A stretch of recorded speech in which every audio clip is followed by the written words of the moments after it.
Oh, we don't need that anymore. Hopefully we don't need that. You can't see what that was. I still had the money chart on the screen. Alright, good evening, my fellow criminals. It's time to finally start this game. It kind of feels weird again with these first 2 cases for me. Because we went from tutorial to flashback. Yes. So it's not like we actually started the game yet. Right, like our boy Naruhodo didn't meet Ray Mimbami yet. No. So it's like the game hasn't started until that happens. Yeah, and that I don't even know if that will happen. She might show back up. Yeah, maybe it won't. I don't know. But it is like we did start in the present with Susato as the lawyer, right? And that had a nice lead into everything, but then it immediately throws us to a flashback, so it's just something weird about these games. Something weird about them. All right. The return of the great departed soul. Could mean anything.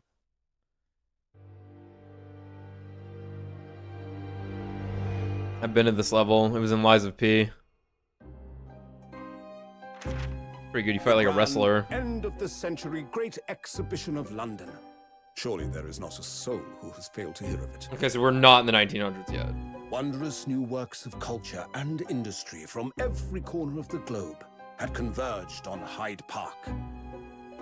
Like Jekyll? Welcoming over 50 million visitors. The last great hurrah of this century.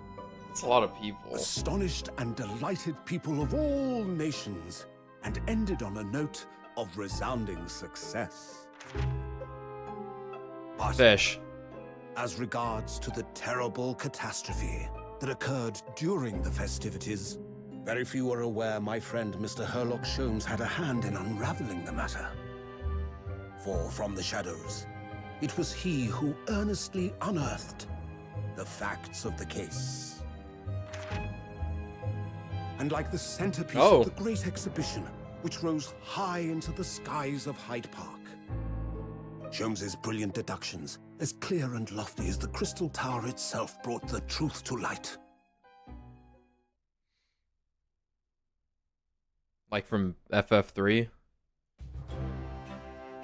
We're here at the showground of the Great Exhibition, which is absolutely packed with people. The weather is unusually fine, and we're about to witness a most extraordinary scientific experiment. Let me turn it up a bit. As we have voices for the first time.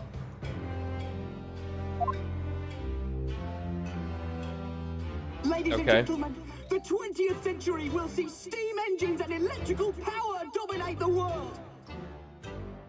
It's Pinky. What is this death laser shower? What is this going to do? Wait, is this where they print the Sholmes?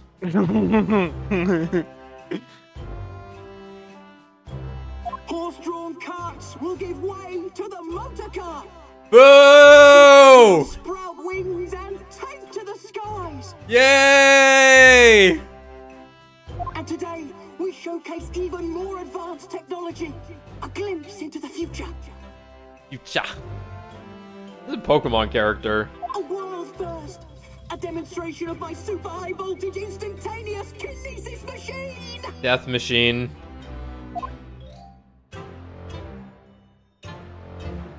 What the fuck is that? Disassembled by a pulse of high voltage and beamed to another location. No way, dude. Will be reassembled by a series of complex calculations. No way. Dude, finally! The Danganronpa case! No way, man. Fucking finally! Dude, they're gonna fucking teleport Sholmes. This is a pretty good consolation for me. If we're not getting spirit mediums, I at least want teleporters. Oh my god!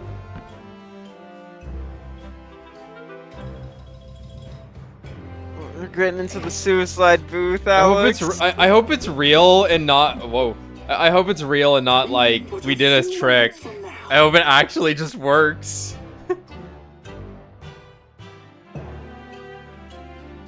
These gentlemen will, in the blink of an eye, complete an incredible journey through the air Into heaven. to arrive an instant later on the Crystal Tower behind you! You can just do things. Yes, yes, yes! Whoa!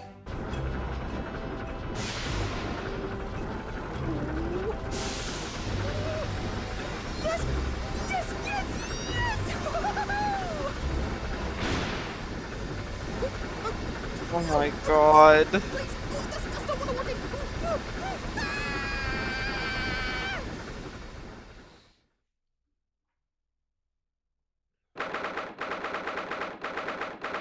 Damn. I wanted to see what happened. Alright. They Well, laid in a month early this time. well, at least he died of a horrific electrical shock and not being teleported. Yeah. Because then his soul gets to still go to heaven. That's right. That's right. As By opposed to being disassembled. By 'Cause then you Queen's can't go- decree. Your soul can't go to heaven if your molecules get disassembled. Exactly. We all know this. That Magatsuhi needs to be intact. 22nd of October, 9:36 a.m. That's when I went to bed last night. That's right, all the way back in October. 11 months ago. Bruno! Bruno, are you listening? Sorry, what was that, Iris? What's the matter with you? You've been miles away all morning. Didn't you like what I cooked for breakfast? No, that's not it at all. What were we talking about again? Hold on, what magic bullshit do we have in there? Ah, cleaned out. Good. Get fucked, Sholmes. That Get fucked, Sholmes. You don't matter. they haven't printed their daily films yet. He doesn't Fair, exist yet. fair. Yeah. You got me. What were we talking about again? Today's paper. It's full of news about the Great Exhibition again. Ah, yes, the Great Exhibition. I'd like to go sometime.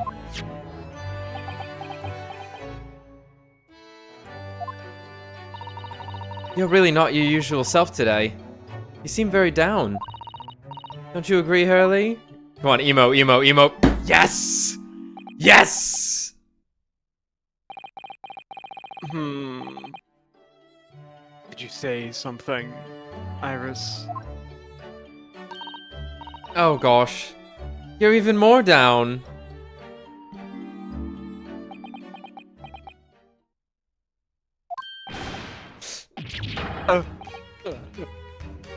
When did you arrive, Mr. Naruhodo? I've been here for about half an hour already. We had breakfast together. Why didn't you mention it before? I thought you might have known I was here. You know, because breakfast? Iris is quite right. You are clearly lacking in vim.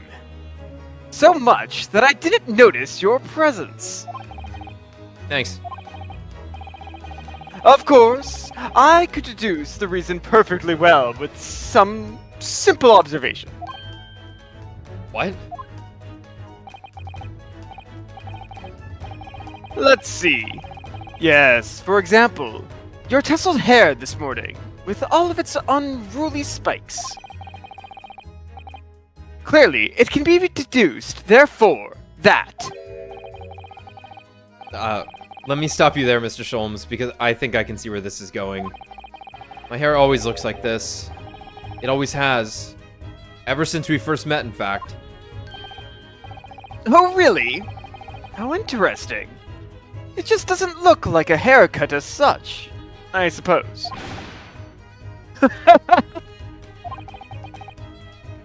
Thanks again. It crossed my mind recently. It's been 6 months now. 6 months. Since I was forbidden from working in court. So I've been wondering how much longer I'm going to be banned. Oh, well, that would explain why you seem rather glum. Don't you agree, Hurley?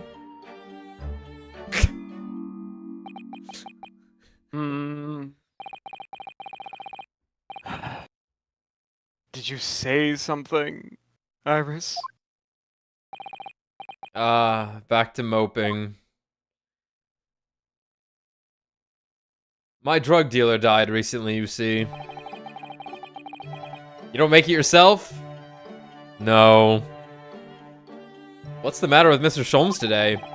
He seems even more down in the dumps than me. I know!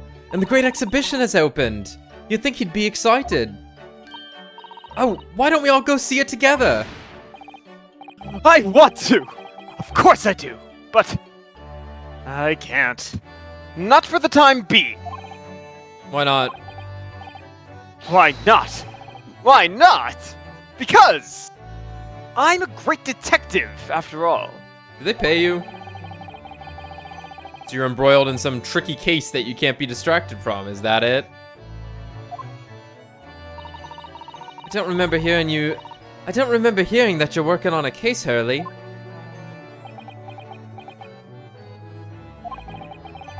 Why do you think I can't go? I gotta go find one.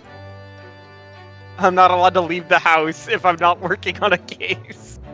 I suppose I should try to find out what's going on.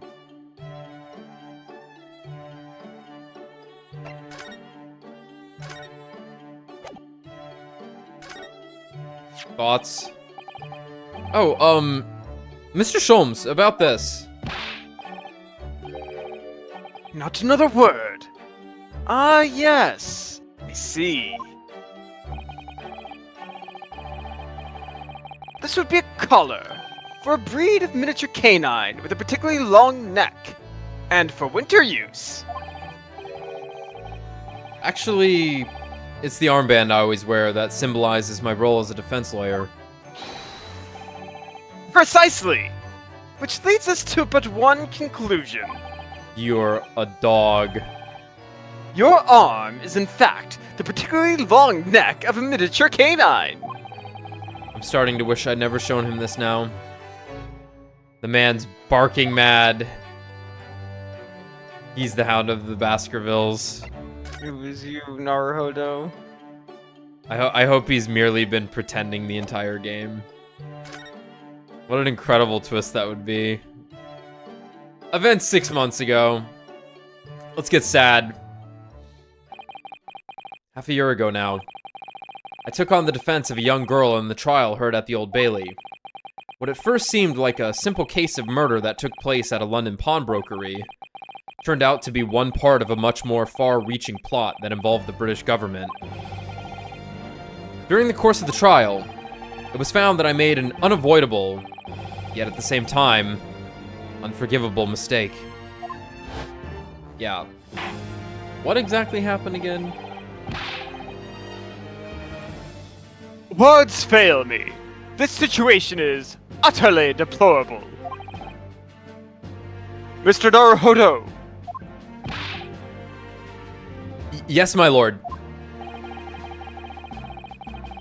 I will decide upon your fate following the conclusion of this trial. Of course, my lord.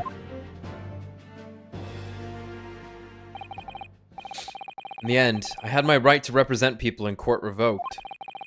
I was too based. I was told I had to spend my time in research and study. So that's what I've been doing. You have, haven't you, Bruno? Reading all those big fat tomes about British law up in your room next to the onions. And the notes about Sholmes' old cases. Brewing Iris's special blends of tea. Fetching my daily bread for me. You've become something of a manservant around here. Start on the silverware next, Master Naruhodo. Well, I'm thinking of going to the powers that be to reconsider. Thinking of going to ask the powers that be to reconsider. Specifically Lord Strongheart at the British Supreme Court on Whitehall. Lord Strongheart? Ah, the delightful Lord Chief Justice. Not my favorite fellow. He's not mine either, but he's the man I have to talk to. He's the only one who can grant permission for me to start working in the courts again. I came to Britain to become the best lawyer I could, and I can't do that just sitting around here. Well, at least they didn't deport you. The great exhibition.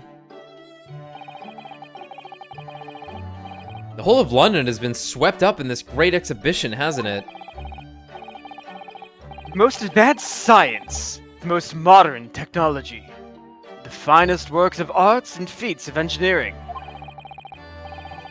For the next 6 months, our capital will be showcasing these things, and the world will be watching. Oh, new Iris pose. Oh, do you know what I'd like to do? I'd like to look down on London from one of those lovely balloons. Look down on? Do you mean those things fly? Yes, of course. They fly high in the sky and don't even need wings to do it. All you need is hot air. But how? How does hot air have anything to do with flying? It makes no sense. I can't understand it at all. That's true of a lot of new scientific discoveries. Most people can't understand them at first. But in 100 years' time, all these things will just be common knowledge. I suppose they might be. Mind you, some of the science being demonstrated seems very questionable. Something went wrong on the open experimentation stage yesterday, apparently. There was a huge explosion. Still, I'd wish I'd seen it, though. I'd love to see how bad some of these scam experiments really are. Says the innocent 10-year-old girl. See here. Every page on this paper carries some article or other about the great exhibition. But the brighter things shine, the darker the shadows that are cast behind them. Personally, I find myself drawn to the darkness, to the impenetrable. That is my proper atmosphere. Say that line with the emo voice, Sholmes. Come on. Come on. A newspaper containing various articles about the world-leading science and technology on show at the Great Exhibition being held in London. Shadows cast behind. Is that a metaphorical way of referring to the back page of the paper?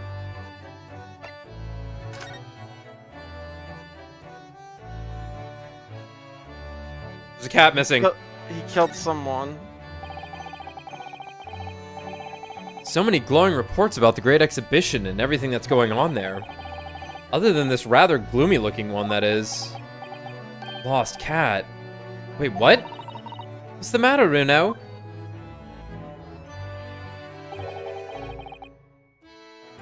The Reaper attacked? That's Lord Van Zeeks! This must be what Mr. Sholmes was talking about. Lord Van Zeeks and compatriot cornered. What else we got? Fiery ball gown sets dance hall ablaze. French court hears glass eye case. Oh god, they actually like wrote all this out. And then Altamont Gas Company, an ad.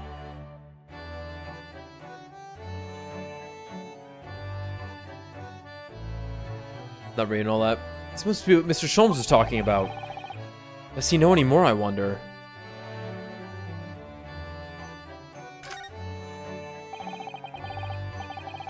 Every article on the front page is news about the Great Exhibition. Public experiments to demonstrate brand new scientific ideas, cultural exhibits from around the globe. it's also positive and hopeful about the coming century. We must all go see it properly before too long. So fun facts. So in real life, the thing was called the Crystal Palace, and there was a radio tower there, but it's like wasn't a tower, right? Okay. It did just like kind of burn down one day in like the 1900s, like just some As things do. Shit happens. But what's fun, because obviously it was this like science and like engineering like showcase World Fair thing.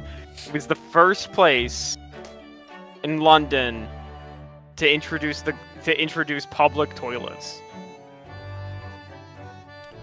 Makes sense, I guess. Yeah, it was like We're gonna have a lot of people. They gotta shit. We're gonna have a lot of people. They're like, here's the thing. It's like you pay a penny to use the toilet. And apparently, like it was like hundreds of thousands of people were just using the toilets. It was like, whoa, look at this shit. Wow. People don't have to shit themselves anymore. I think all the time about how fucking bad everyone's hygiene would have been. Yeah. And how smelly everyone would have been. People are smelly now. People would have been smellier. You just would have been gross all the time. Ugh. Anyway, your gloomy mood. What the fuck's wrong with you? You got a hole in your head? Are you investigating a particularly tricky case at the moment, Mr. Sholmes? You could say that, I suppose. Nothing more to add? That's not like you. What sort of case is it? Quiet, Mr. Naruhodo. We must not discuss it here. You never know who might be listening.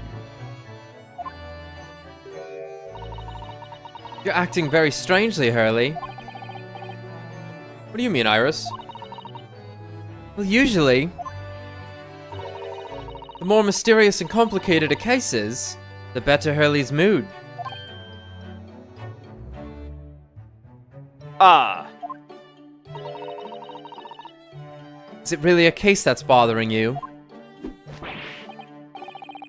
Iris, please.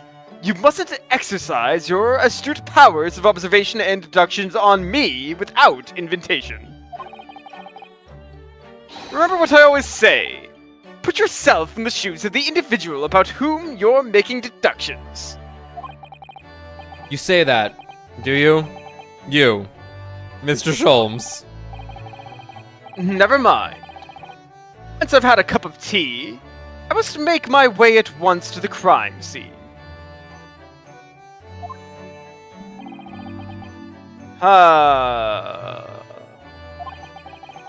That was a deep sigh. The Reaper attacked. Is that the Grim Reaper? It says in the paper that Lord Van Zieks was attacked. That's terrible. You know the legend of the Reaper of the Bailey, of course, don't you? Only too well, in fact. Yes. Prosecutor Barak Van Zieks. They say that if the Reaper is the prosecutor in a case, there's no salvation for whoever's in the dock. Even if the defendant is found not guilty. Once the Reaper has someone in his sights, one way or another, that person's time left on this earth will be short.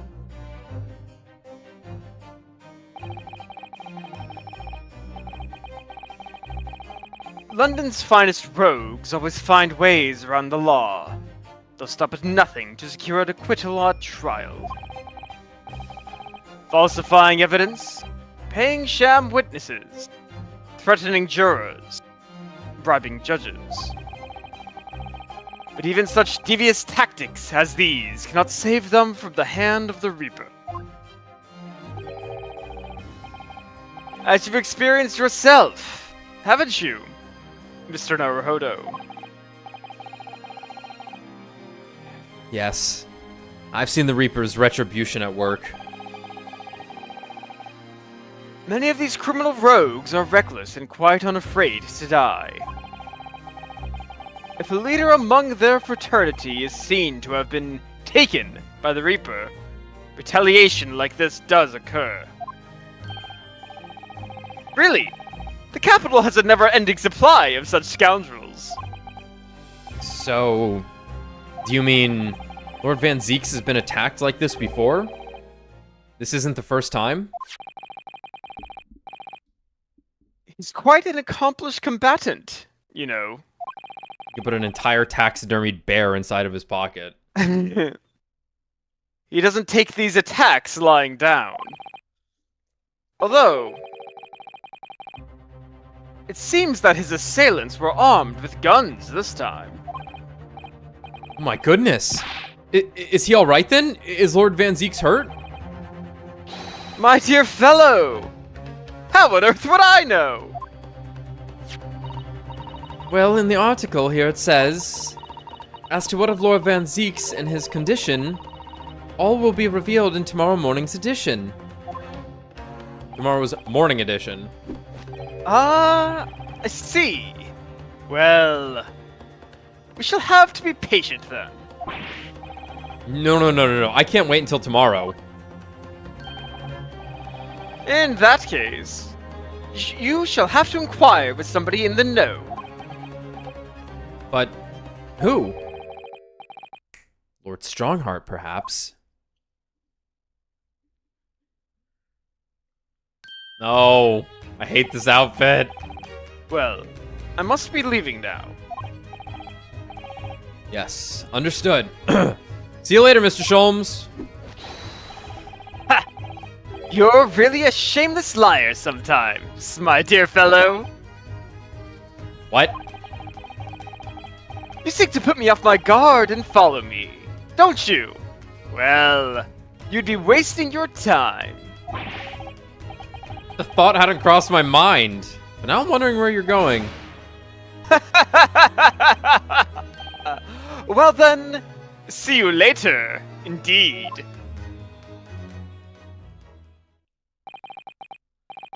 Haha, matane, as you Japanese say.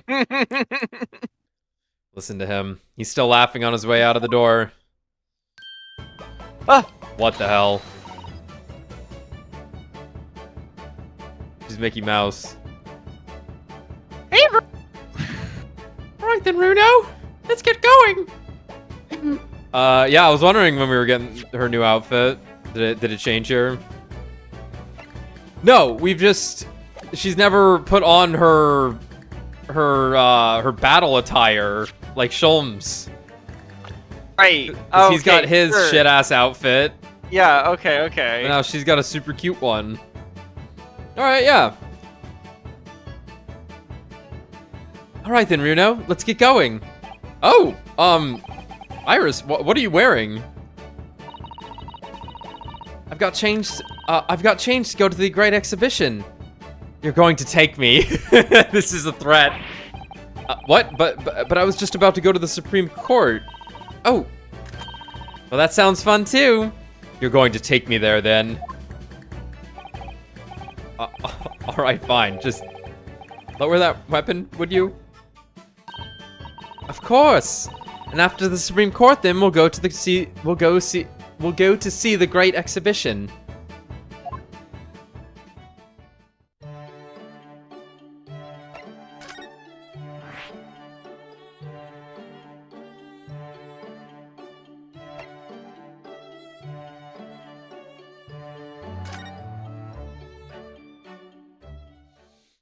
Cue the doves.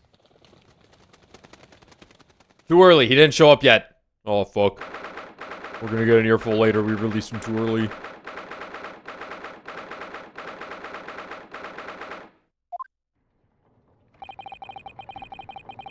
It's been about 6 months now since I was last here. But some things never change. Like the sense of foreboding I always seem to feel in this place. Oh my god. Right next to the sword. No fear. Doesn't seem to be bothering Iris at all, though. She's happily reading over there. Oh, I love this place. I always find so many interesting books here. Of course. I was forgetting that you've been here before. The time we came here 6 months ago. Oh, yeah. And Susato-san was given the news that she was to return to Japan. Ah, I understand you wish to speak with me. Oh, Lord Strongheart. I trust you've been keeping well? Keeping time, more like it. Let's see. Since you arrived and requested an audience, it's been 4 hours, 32 minutes, and 26 seconds. I've kept you waiting a while. My apologies. Oh no, not at all. I like nothing more than standing around staring into space. Good. To know. Good to know that doesn't appear to bother him at all.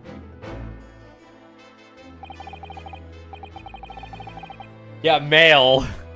Yeah. Male Strongheart, Lord Chief Justice of London. He's the man who allowed me to start practicing as a defense lawyer when I arrived in Britain as a student. You need only savor the air for a moment in this grand office to understand his preeminent status.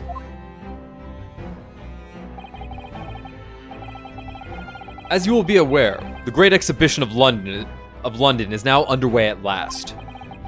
We're extremely busy as a result, policing the grounds, guarding the new technologies, dealing with petty crimes, and cleaning the new public toilets. And furthermore, as of next month, we shall open the International Forensic Science Symposium. Symposium? Never heard of that. The ifs. Oh, I've not heard about that. Investigative authorities from the 40 countries around the globe will be taking part, including from your own land. Investigating authorities from 40 countries around the globe will be taking part. Damn, there's gonna be 40 characters in the final case. Shit. Forensic science is the future. The world must embrace it. As we're the hosting nation, I have much to do, and it is my highest priority. If others must wait for my attention as a result, so be it. Well, it's nice to know where I stand. So, you wish to consult with me? Of course, I can very well imagine what this is about.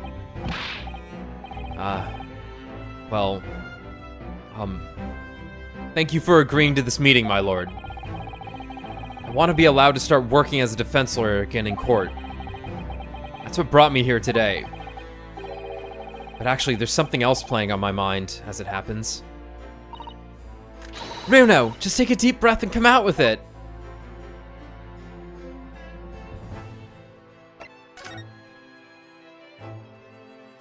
Permission to work. I actually came here today to ask for your permission. Go on. 6 months ago, my right to work in court as a lawyer was revoked, and I was told to spend my time studying. Obviously, I'm very sorry for what happened, but the thing is, it made me understand what it really means to defend somebody under the rules of a foreign justice system. I desperately want to have another go. Please, permit me to enter the courtroom again. That sounds great. I've finally fabricated another case for you and rigged the jury. Mr. Naruhodo. Yes. Here it comes. I'm sure you haven't forgotten your position here, have you? At best, you are a substitute for your compatriot. This was never your intended role. Well, that's true. The Japanese government actually sent my best friend on this study tour, not me. It should have been Kazuma. He was so determined to bring change to our own justice system at home. That was his calling. If that tragic accident hadn't happened. Hadn't happened. I wouldn't be here in this office now.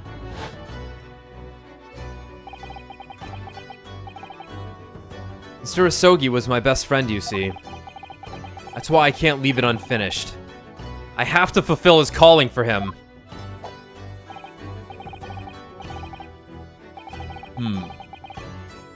His calling, you say?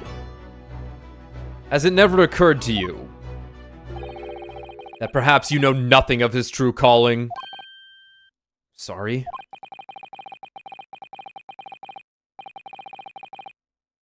The mission with which that young law student was charged. What do you suppose it really was? What do you mean? Mission? He's not making any sense.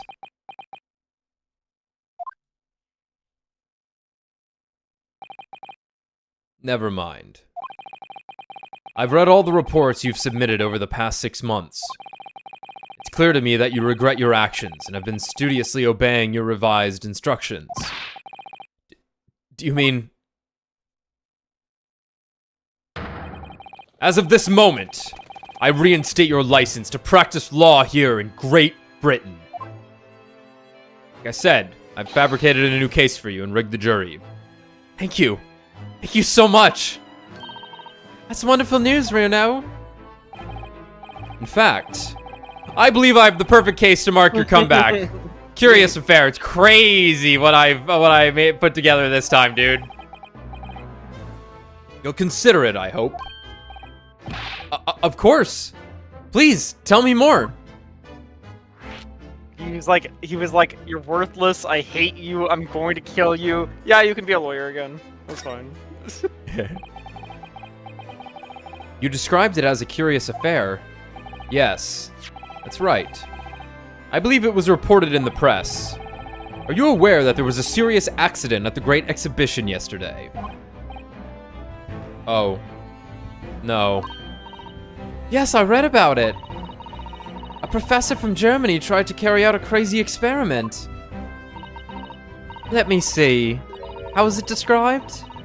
Super high voltage, instantaneous kinesis, I think. Instantaneous kinesis? As in moving things with the click of the fingers? That's right. It's just what my herbal blend needs. A dash of devil may care. That's not what it's... No. It's Devil May Cry, Iris. Why'd you say that? Whatever the serious accident was exactly, it's clearly captured Iris's imagination. It's an unfortunate business. A large explosion engulfed the public experimentation stage, and a man lost his life. A certain Mr. Odie Asman. Odie as man. Odie as man. Odie Asman. An investor in a well-known figure in society.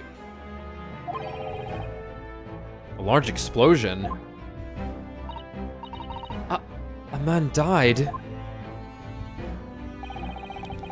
The man responsible for the experiment was Professor Albert Hairbrain. Yeah, sure.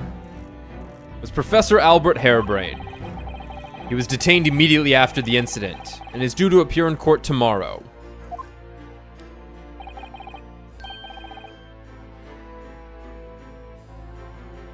On the charge of murder. What? Murder? If you intend to take on his defense, you should hurry to meet with him at the prison. There was very little time left for you to carry out any kind of investigation. Great exhibition. Scientific experiment gone wrong. And... murder. I feel out of my depth before I've even started. Still. We should go to the prison straight away then, and try to meet with this German professor, don't you think? Definitely. Ah, yes. One more thing about the case. There's a connection with our mutual acquaintance. The Reaper. Oh, With Lord Van Zeeks? How? Forensic Science All sorts of conferences have been taking place around the world to coincide with the Great Exhibition. And next month, the largest and most important of them all will take place at last. The International Forensic Science Symposium. The Symposium. It does seem as though criminal investigation needs to embrace scientific methods, doesn't it? Exactly! Ah!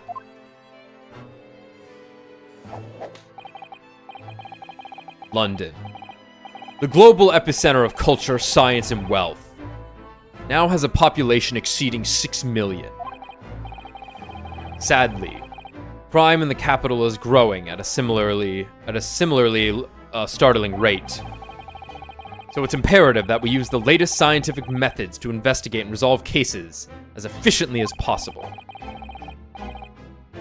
Which is what's known as forensic science, isn't it? Exactly! The future of policing! Huh? Regrettably, however,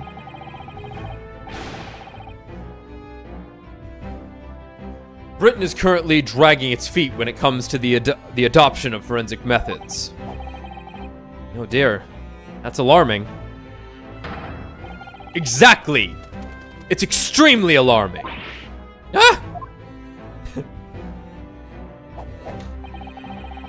If I were Her Majesty's Attorney General, you can be sure the numbers of crimes committed and resolved in London would be very different to the current figures. And I can cite 12 solid arguments and 223 individual reasons to support my claim. Sorry?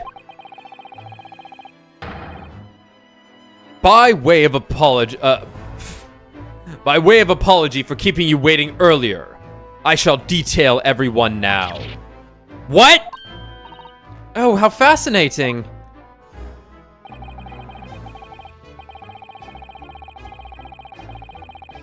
It began 15 years ago when I was 16. Whoa. Bad end.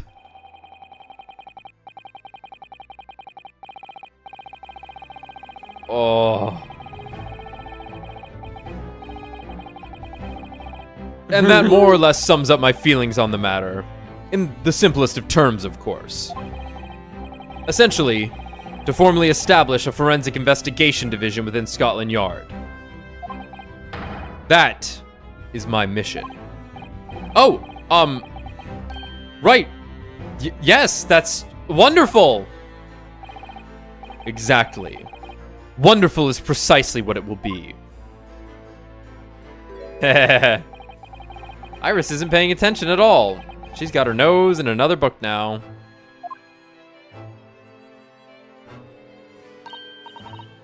Oh, is it over? Did you learn anything useful? I actually drifted off for the most part. He's surprisingly ardent about forensic science. Fun.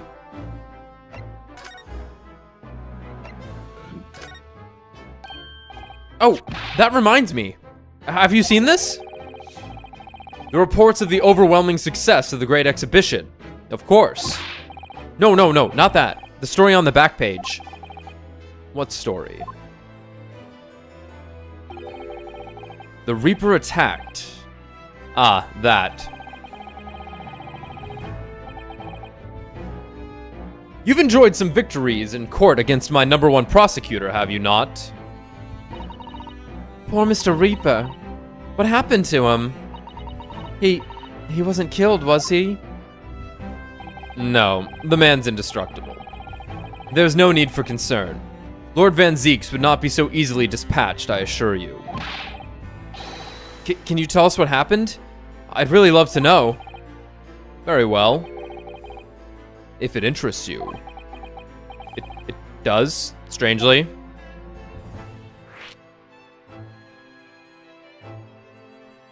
Van Zeke's condition. Fortunately, Lord Van Zeeks emerged from the attack unscathed. Street ruffians are no match for that man. He's a very capable fighter. But that's incredible. They were armed with guns. Why was he attacked, though? Do we know? Illegal guns. It's related to events that occurred a month ago. A leader of one of the capital's criminal organizations was indicted and prosecuted by Van Zeeks. But the man was acquitted. I've no doubt large sums of money were involved behind the scenes. Large sums of money? A deplorable situation. Members of the jury were bribed, it seems. However, despite winning his freedom, the man in question met a dramatic end yesterday. But you're not suggesting that was the work of the Reaper, surely? The victim's henchmen certainly seemed to think so. He was a man by the name of Asman. Mr. Odie Asman. Ah, interesting. Did you say Asman? That's the man who died in the big explosion at the Great Exhibition. Yes. Known publicly as an investor, but in reality, the head of a significant criminal organization. Did he pop up? Yep.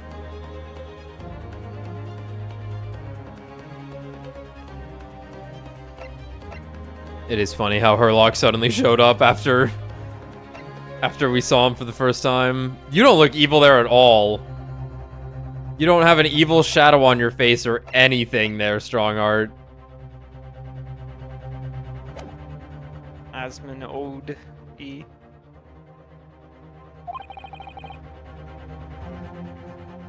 Unbelievable.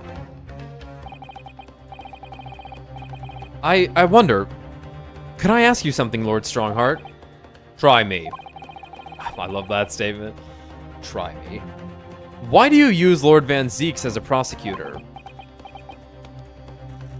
It He works. kills people. It's awesome. It fucking works. All the criminals who manage to get off in court then meet with mysterious ends outside the courtroom. And fearful of that fate, they seek to strike at Lord Van Zeeks first. I know there's no evidence that he actually is the Reaper in that sense, but still, something's clearly going on here.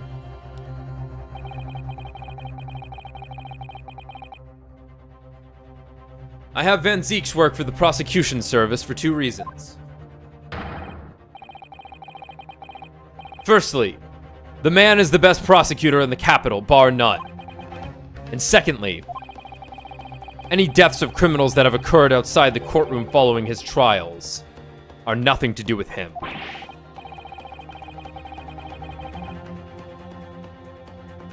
But that doesn't make sense. How can you explain the way so many have died, if not by someone's hand? Van Zeeks may have earned himself the moniker of the Reaper, but he is no killer. So he will continue to prosecute on behalf of the Crown. Unless he wishes otherwise, of course.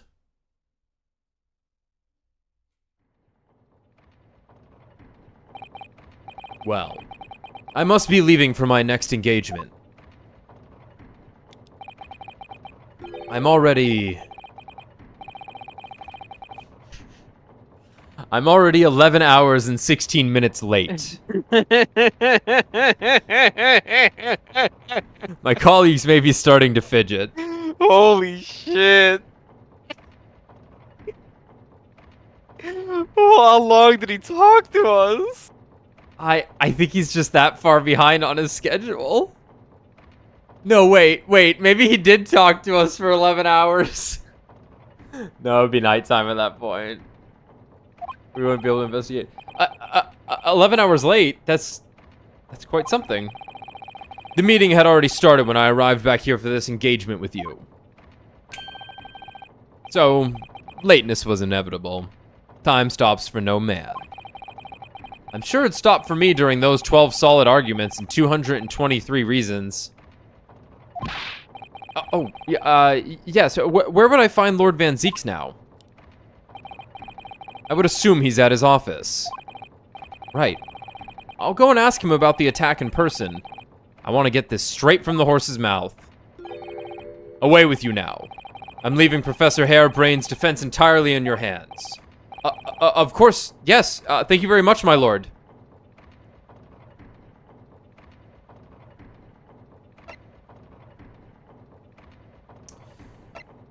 Well, we should probably examine things, because Iris will say something funny. Oh, I've just had a great idea! A great idea, I'm sorry. They say, they end words with A with R. Idea. What is it? We could hide inside these suits of armor and spy on the Fobwatch Masters to find out what he's really like. The Fobwatch Master? I don't have much interest in what Lord Strongheart is really like, though. Oh, please, it would be fun. You could be inside the left one, and I'll go in the right. You really want to have a go in a suit of armor, don't you? Now you're making fun of me because I'm a child, aren't you?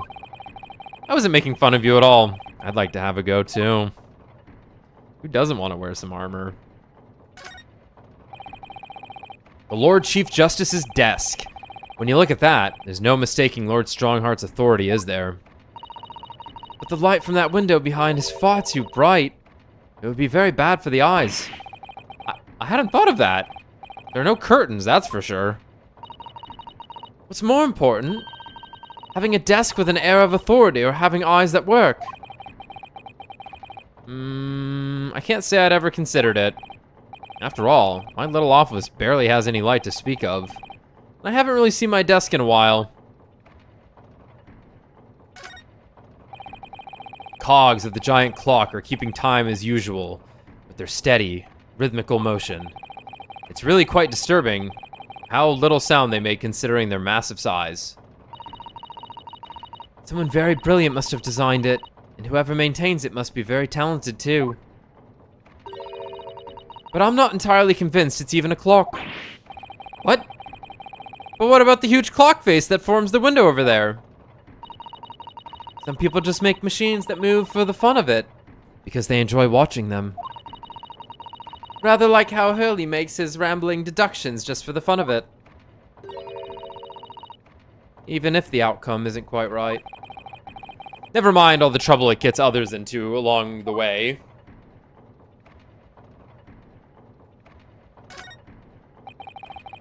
You couldn't read all these books even if you were reincarnated 3 times over. As a bookworm. Oh, I know. So much reading material. I'm so envious. I've really been running out of things to read recently. That's because you read so fast. Perhaps little by little I could swap some of the books here with some of mine from home. I don't see why not. No one would notice. Or at least I wouldn't. Even if I was reincarnated 3 times over as a librarian. Heh.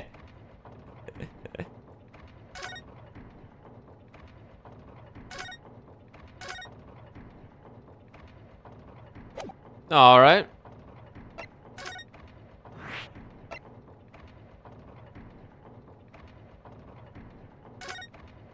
Forget about the prison.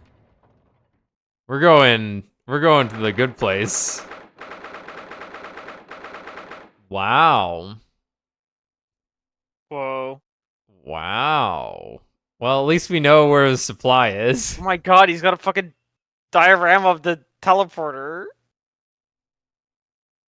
Yeah, he does. Of the whole damn thing. I just made it myself. Cool. And of course he has the chessboard. Yeah, of course. Which is... Oh, so this is the legendary Reaper's office. Yes, it appears so.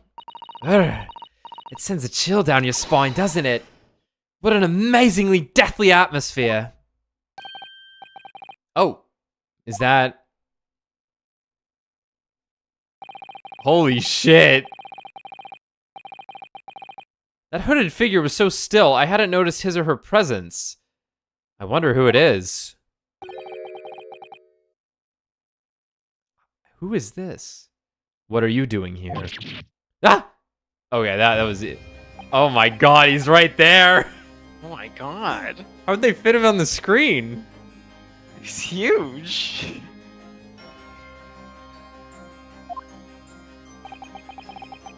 He's as unwelcoming as I thought he'd be. Actually, maybe even more so. Oh, I'm glad to see you're well. I am. I am.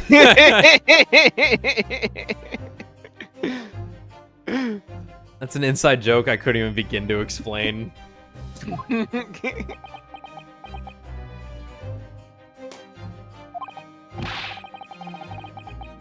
So, who's the person over by the wall being punished for something or other?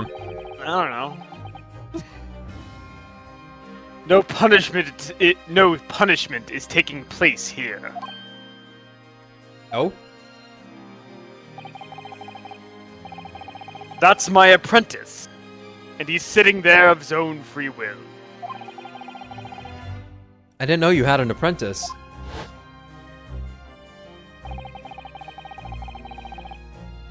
Must be the same person who was pictured in the newspaper. Damn, he's got a top hat. Yeah, Did you the see top the top hat actually hat? looks great. Yeah, Fuck. he's very able in combat. A requisite skill for anyone under my tutelage. Are you referring to the attack on the Reaper that was reported in the papers? The Reaper? I'd be interested to know the Reaper's true identity myself. Yeah, fair. Assuming, that is, such a fabled fiend genuinely inhabits our great courtrooms. Oh no, does he not know? It's like, yeah, who keeps killing these people? Yeah, like, I thought he was like, yeah, I'd like to know who keeps killing all the people that, happen to get acquitted in my cases. But he might not know.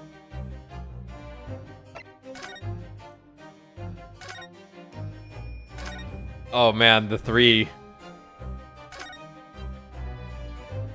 What's with the lighting changing? See it like flickering on the table? That's weird. No, which table? The middle table. The big one. You see it like... I don't know if it's picking up. Maybe it's only on my screen. I'm not noticing it. Huh, it might just be on my side then. Oh my god, there's bats! Oh my god, the wine casks! Oh my god. the Jesus! Alright, bats.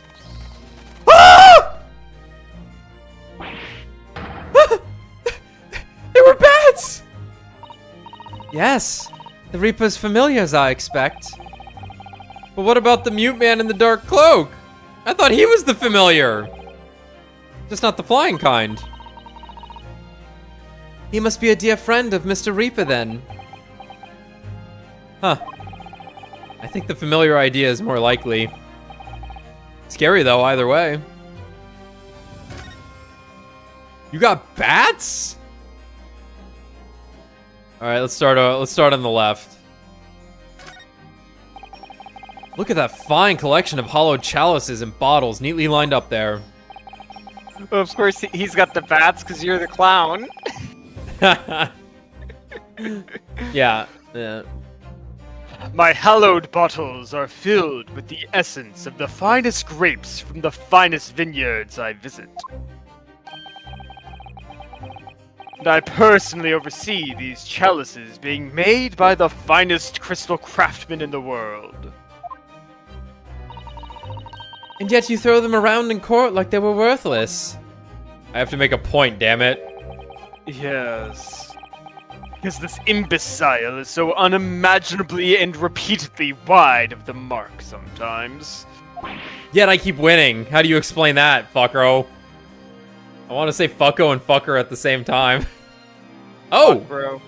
Fuckro. Buckaroo. Before you open your mouth next time, you should consider the poor artisans who work your mine. yeah, it's my fault. So, it's my fault? Oh, silly me. How could I have ever thought otherwise?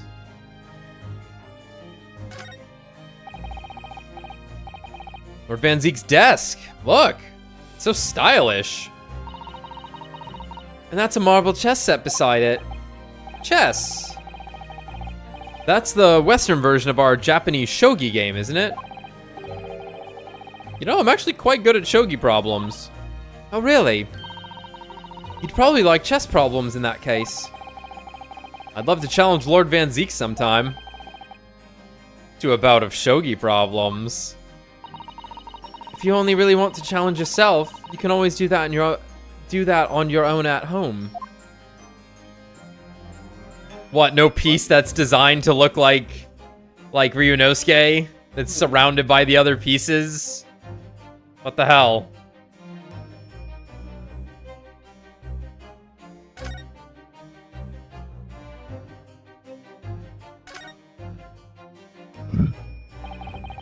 That portrait really dominates the room, doesn't it? Wow. Holy shit. It's a very majestic outfit and pose, but sadly... whoever painted it didn't do a very good job of capturing Lord Van Zeek's facial features. Yes, you're right. I mean, it's not far off, but the artist has exaggerated his subject's handsomeness, I think. Oh, that reminds me. I heard Emperor Napoleon of France ordered artists to make him look more attractive when they painted him. How vain. That's really not an attractive quality in a person, is it? That portrait does not depict me. Surely that's immediately obvious. Yeah, totally. I thought it was him. Oh, then who is it? My papa?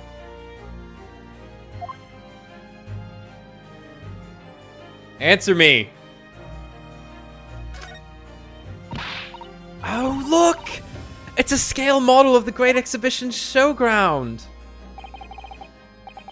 That's amazing. I wonder why it's here. Perhaps he made it to take his mind off the sadness of being too busy to attend in person. Or perhaps he's too embarrassed to queue up for a ticket.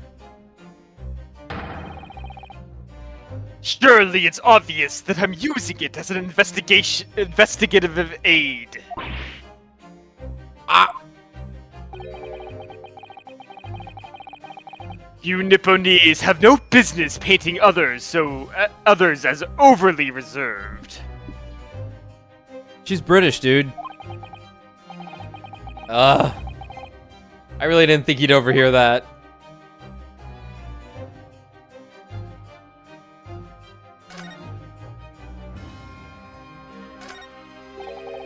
Look at all those ancient casts lining the wall there. Casts in the Reaper's chamber? Or are they caskets? You don't think all those people who escaped conviction in court are lying inside the... do you?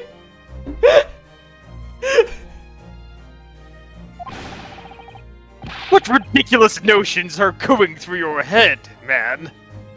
This is my collection of fine vintages. Oh, yeah, of course. Thank you for clearing that up. Bruno and I were just musing to ourselves. Don't mind us, Mr. Reaper.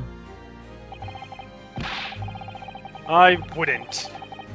If you hadn't invited yourselves to my office to talk nonsense within my earshot.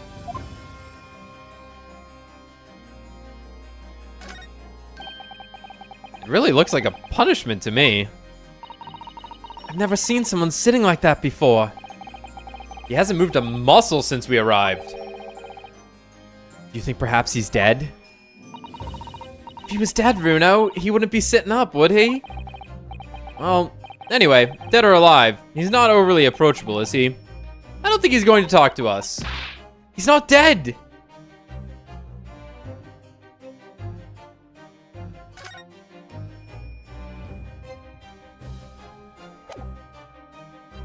Hey, check this out. I know you've seen this around my arm before, but... What is it? Exactly. It's the mark of a defense lawyer. In Japan, at least. And what's your reason for showing it to a British prosecutor? Cultural exchange? Oh. Well... I don't know, really. I can understand, at least. There's merit in reminding yourself of who helped you become what you are today. Oh.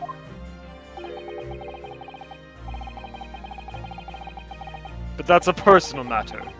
Something you may want to keep close at all times.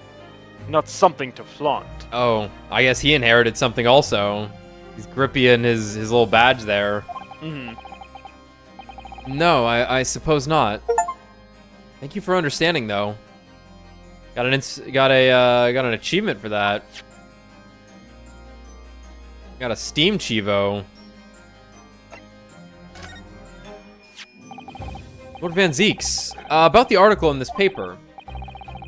Ah, yes. It seems there was a reporter nearby when that little skirmish took place. I had no idea I'd been photographed. It was careless of me. It looks as though it was taken after the people who attacked you had run away, though. Rest assured, the police have already apprehended every last one of them.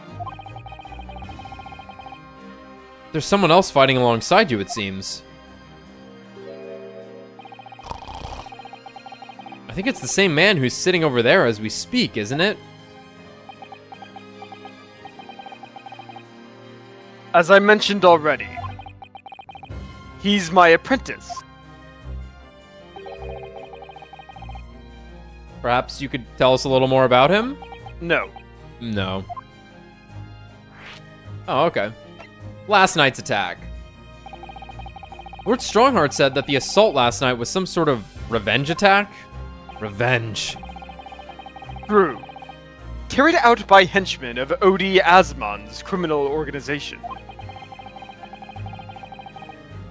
The investigation meant their arrests were imminent. Presumably, some hope to kill me before that happened. Odi Asman. He's always masquerading. He's always masqueraded as one of London's most powerful financiers, a global investor. But his enormous wealth came to him by underhand means, via his criminal activities. And he used that money to buy himself a verdict of not guilty when he found himself in court, didn't he? Being prosecuted by you, Mr. Reaper. But the man got his comeuppance in the end. Yesterday, in fact. In extraordinary circumstances. It was a most unusual cause of death. I know about that. It was super high voltage, instantaneous kinesis gone wrong.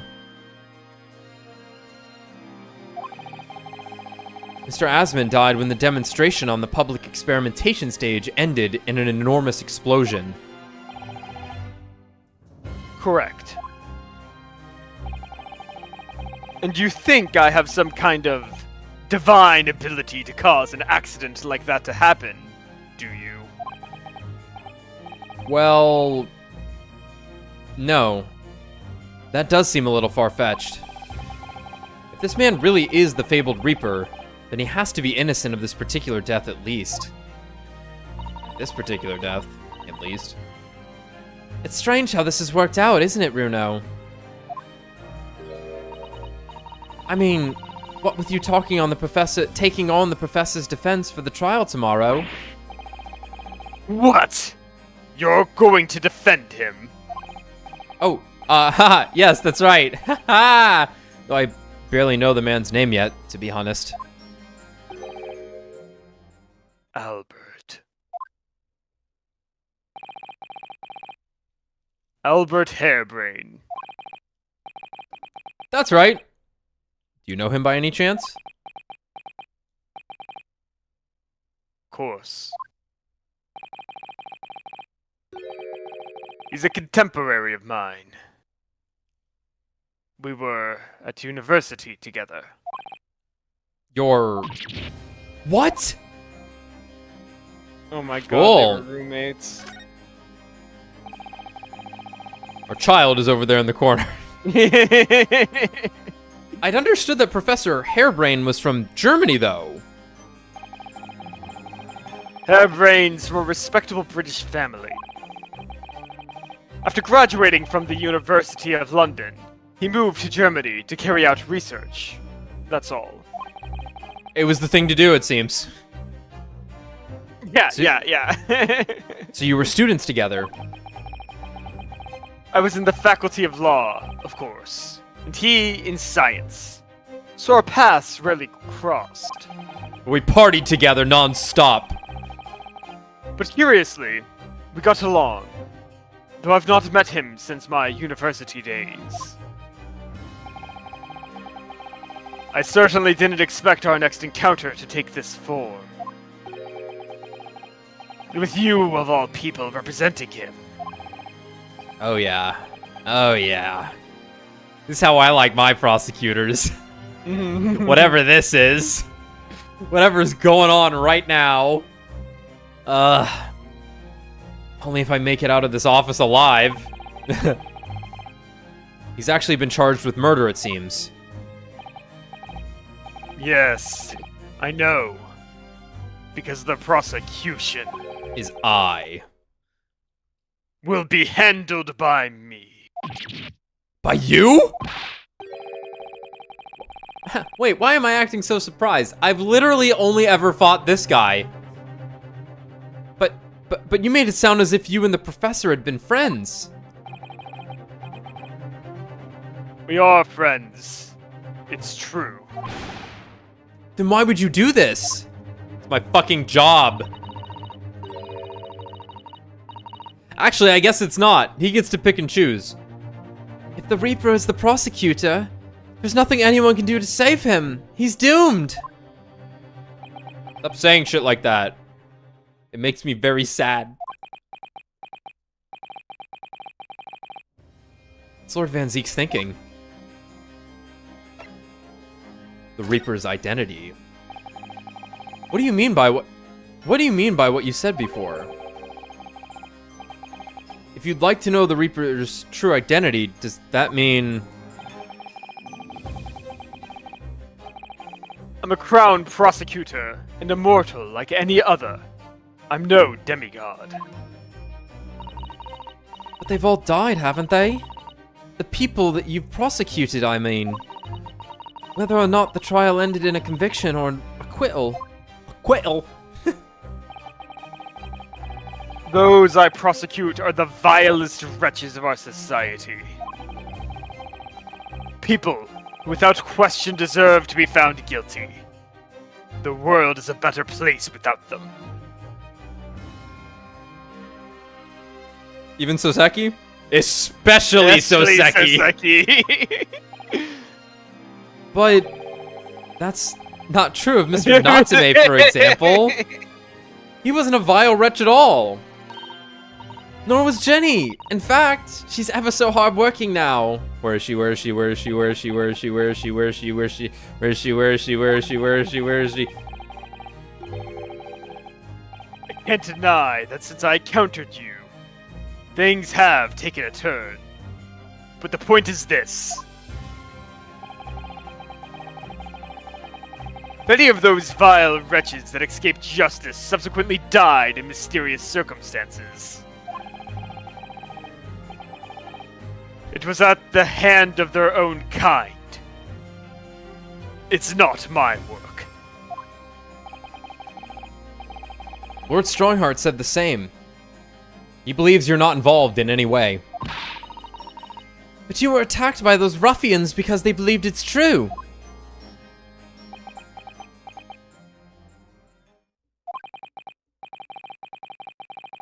The fact is, since people started to call me the Reaper of the Bailey, the number of serious crimes in the capital has dropped substantially. Oh.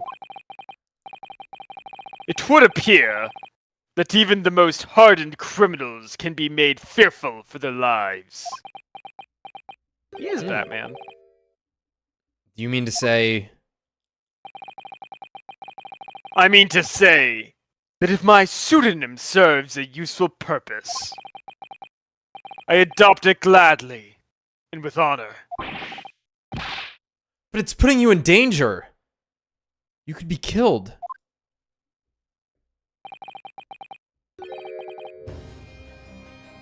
That is my fate. Let God decide. Lord Van Zeeks. Your apprentice. It's Ginny. It's Ginny. Oh god, I hope it's Ginny. He's in my tutelage to become a prosecutor. So you could say he's my apprentice, I suppose. Well, it's what you said, asshole. Ah, like you had a Hurley then, Runo? What? Yeah. I don't remember taking on an apprenticeship with a great detective. He's currently compiling a report about last night's attack. It looks like he's wearing some kind of... Oh. It looks like he's wearing some kind of mask. On Lord Strongheart's orders. Okay. Nobody knows the man's face, Holy shit. or indeed his identity. Awesome. But why would you agree to take on such a clearly suspicious individual? Okay. So this is one of the other things. So I'm working on the VLR or the Zero Escape highlight video stuff right now, right? So I'm most of the way through watching the streams, getting the highlights jotted down. Something that comes up constantly in VLR is them bringing up the notion that Kay is more suspicious than everyone else and cannot be trusted simply because he's wearing a suit of armor. Yeah. Meanwhile, Dio is just the biggest cunt in the world to everyone non-stop. And it's like, obviously they still fucking hate Dio too, but like they bring that up so much when it comes to Kay, and I'm like, I don't think that matters here. Anyway, why would you agree to take on such a clearly suspicious individual? Lord Strongheart's orders again.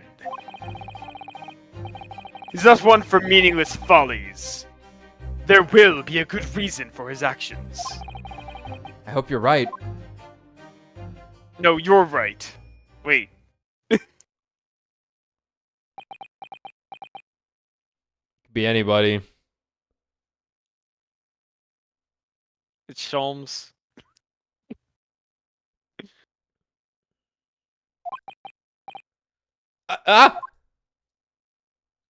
Hey. The task is complete. Good. In that case, you can collect all the briefs. You can collate all the briefs. You can collate all the briefs. That's not a real word. I don't blame you. I've never seen that before. By that I mean my underwear. Yeah, I'll go do it. Ew. Hey. Nice to meet you? Yeah.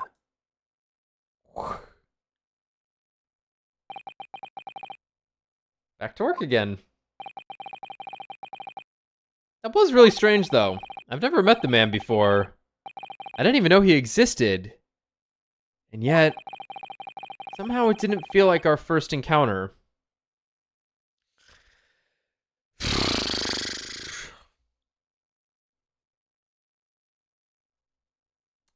I'm not even gonna bother.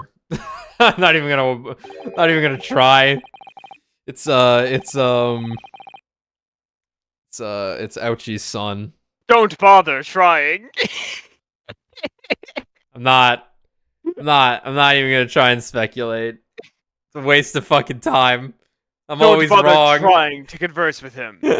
He says nothing to anybody from outside this office. He's gonna have to talk to people in court one day. Lord Strongheart has strictly forbidden it. He's into that sort of kink. All right. Yeah, I don't know, man. Oh, okay. All right. Well, I see. Why are you so interested in my apprentice, anyway? I don't know. Look at him. He's an enigma. He invokes discussion. Man must know the unknown. What the fuck do you mean? It's Oh. my job. No, well, I'm an apprentice of a detective, so, I just try to find things out, right? Oh, no, I mean, sorry, I didn't mean to. The way he stood there so casually. Yeah, with that flawless posture.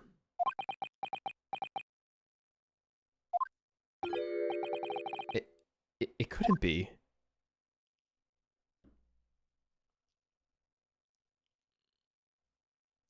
Is it real Cosma? Cosma's not dead? What the fuck is this? I guess that's what they're getting at. Like, yeah. who fucking else would it be? Who else would you fucking allude to? Yeah. No, it's like that's. It's either Cosma or a character we don't know because we haven't learned about them yet. Yeah, That's yeah. it. It's like a character from Ryunosuke's past that we don't actually know. Yeah. All right, I'm going with it's Apollo Justice. It's Apollo Justice. Oh yes, there's something I've been meaning to ask you. Why'd you turn to the judge for a second? It happens sometimes. Oh, what's that? Top or bottom? Sorry? Ah, damn That's it. Nipponese man.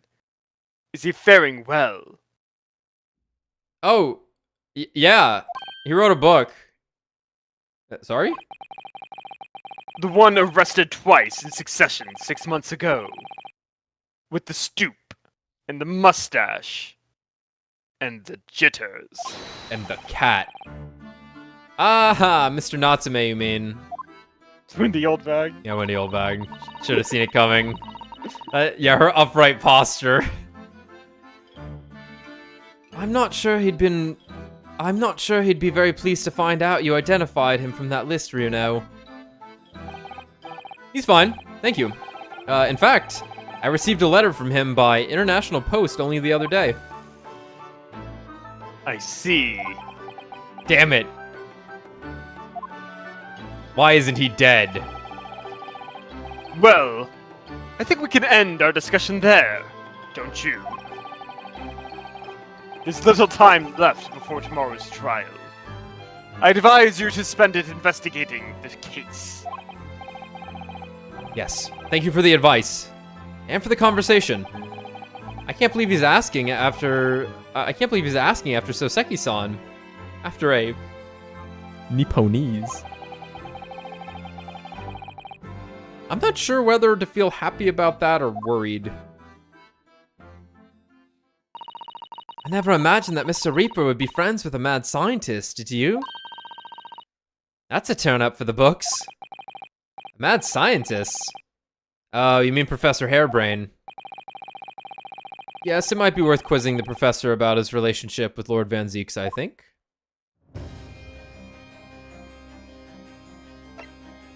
Later, sexy.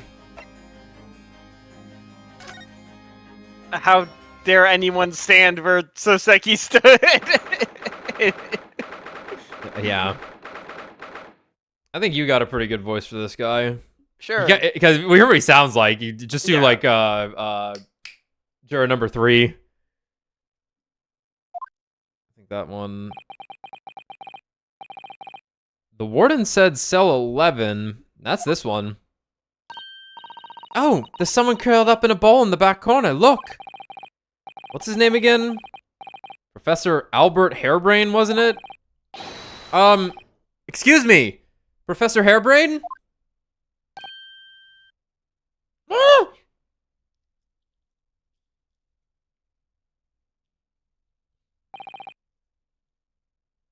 Who are you? I'm Ryunosuke Naruhodo. I'm a defense lawyer. A lawyer? Ah! Was it something I said? A lawyer, you say? Would you be here about the experiment? Are you going to defend my hypothesis? Your hypothesis? Sorry, I don't... Yesterday's demonstration! That demonstration was... That magnificent demonstration was... It was an out-and-out success! By anyone's calculations! But despite that... No one listens! No lawyer believes this in the science! When it's explained, they all leave at high velocity!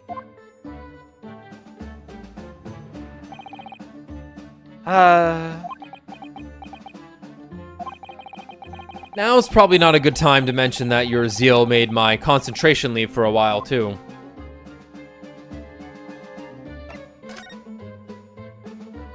Yesterday's demonstration. You mentioned the demonstration yesterday. The papers have called it a spectacular failure. After all, a man died in the explosion, didn't he?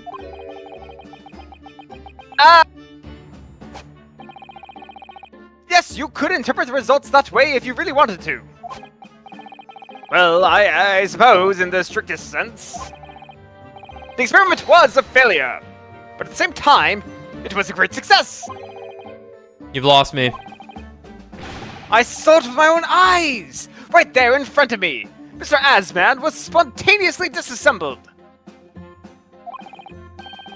Oh god. Till then, everything was going exactly as my calculations had predicted.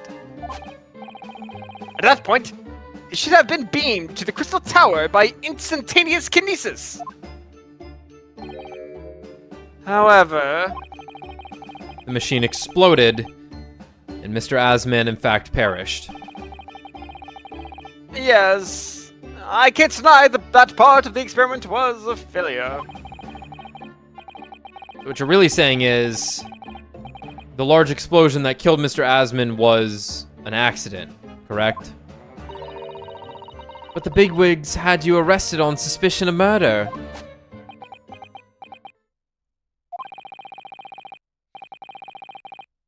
Is responsible for a man's death. That is the immutable truth here. And for that, I wish to be punished. At once! But... Murder? Never in a million years! It was an accident! Simply an accident! I see. Harley and I were talking this morning, you know. He said the situation would change completely depending on whether it was treated as an accident or murder. How exactly? Well, if it really was an accident, then the professor's machine would be kept in protective custody. On what grounds? Yes. It's newly established here in Britain, the Special Dispensation for Scientific Equipment Act. Okay. That one passed me by. But if the case is treated as murder, then they'll say... Oh. Then they'll say my machine was the murder weapon, and they'll be able to pore over it as much as they like. If they examine it in detail, they'll find out how it's made, and then... they'll be able to copy my idea. My precious hypothesis will be stolen. The machine must be protected from that at all costs. That's why it's imperative this whole incident is shown to have been an accident in tomorrow's trial. I see now. Okay. Instantaneous kinesis. So, in short, there was a terrible accident at the Great Exhibition Showground yesterday. Yes! Or rather, no. The devil's in the details. Strictly speaking, there was a terrible explosion. Sounds the same to me. You were demonstrating super high voltage instantaneous kinesis, weren't you? How fascinating. Humans, like all matter, are made up of particles that are held together by electrical bonds. Scary. So, it must be possible, using a sufficiently high voltage, to break those bonds and beam the particles through space! That's it in a nutshell. That's my idea, you see. That's my amazing hypothesis. Gosh, that's unimaginably high-level science. Oh, but dare to imagine it! Dare to dream of such incredible technology! Just think, one moment I could be here in the cell, and the next, I could be at the Great Exhibition again! Well, yes, that would be incredible.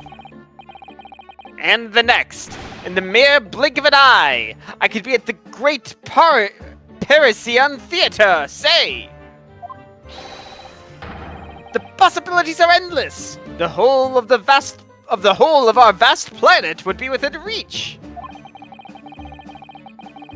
So, no more hiding in wardrobes on rocky seas for 50 days? I don't really see it like that. What do you mean, Iris? Well, if you could travel anywhere in the world instantly, the planet wouldn't really seem vast anymore, would it? I think it would feel like it had shrunk. My word! That's exactly right! Whoa, what are the implications? What does this mean? Oops, that's got Professor Bunny Brain really worried by the look of it. Clearly, this is yet another case of just because you can, doesn't mean you should, I suppose. Point is, my calculations are flawless. The science works. But without a practical demonstration, it means nothing. And that's always the fly in the ointment. Because practical demonstrations cost a lot of money. Money that young scientists like you don't have. That's exactly it. Yes. Hurley's always complaining about it. He says the government should invest more in science. Well, anyway, I bumped into him at the right time. I met the well-known investor, Mr. Asman. Gold? Yes. Victim who died in yesterday's terrible accident, you mean? The Reaper's varsity years! I understand Lord Van Zeeks is a friend of yours from your university days. Yes, that's right. He was studying law whilst I was studying science. What was he like back then? Good question. Unassuming, gentlemanly, an all-around nice fellow, really.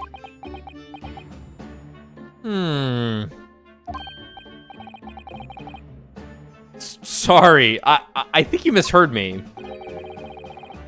I'm talking about the cold-hearted, merciless prosecutor Barak Van Zeeks. What was he like when he was at university?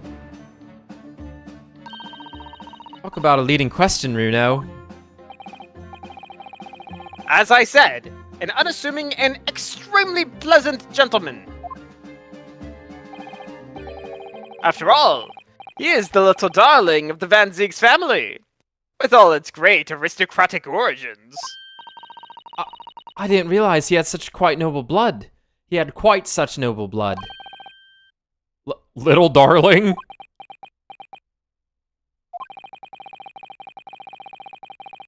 It was a bit of a shock when I came back to Britain and learned what he'd become. The Reaper of the Bailey, no less. Yes, that's right. I did hear, though, that there was a very big event in his life that completely changed him after graduation. Turned him racist. Really? What sort of event? I don't know.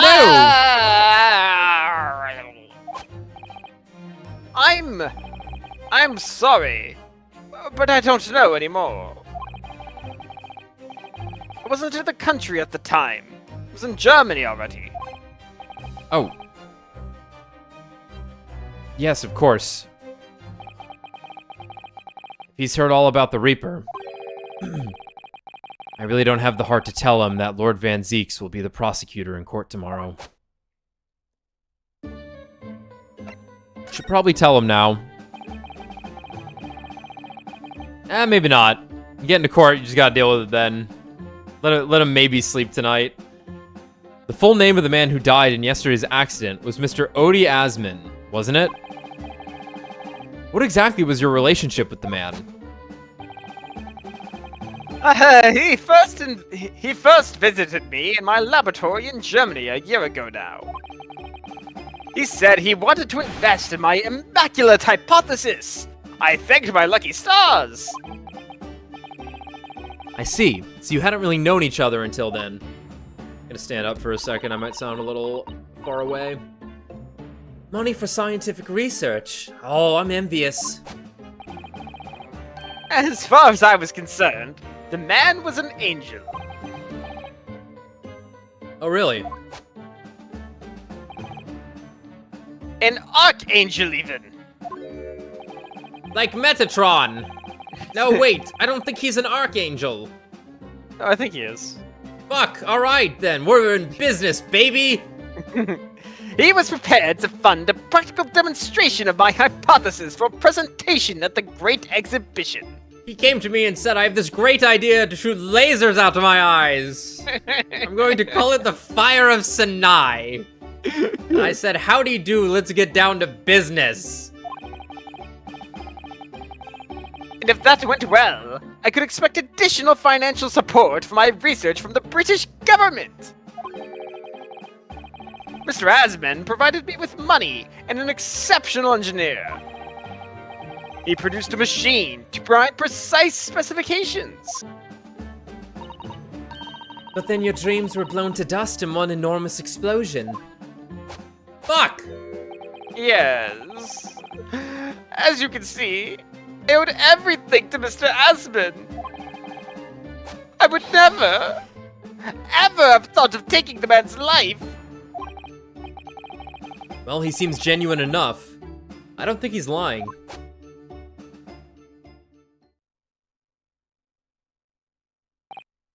So, Professor, let me just make absolutely sure I've understood you properly. The huge explosion that occurred yesterday, that was an accident, you're saying. You had no intent to harm the victim, who was in fact the sole investor in your work. Is that correct? As correct as 2 squared is 4. I swear it. Check that. Check that for me. Yes, it's true that the man perished in a machine of my invention. So I know that I'm far from blameless in all this, but still. I would never use my discoveries, my inventions, to take a person's life. Not in a centillion years. I'm a man of science. It's all I know. You have to believe me, please. Do you believe me? Do you believe in my hypothesis? Science is the pursuit of truth, you know. I've always believed that. All my life. I guess. I'm afraid I don't know much about science, or your theories, but I do believe you, and I will fight to prove your innocence with all my might. I'm a man of the law. It's all I know. You have to believe me. Please.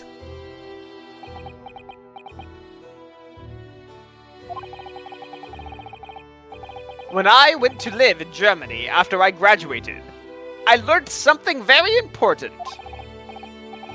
Nationality. Never trust the Japanese. Class. Never trust the Japanese. Get out of my Nation- sight.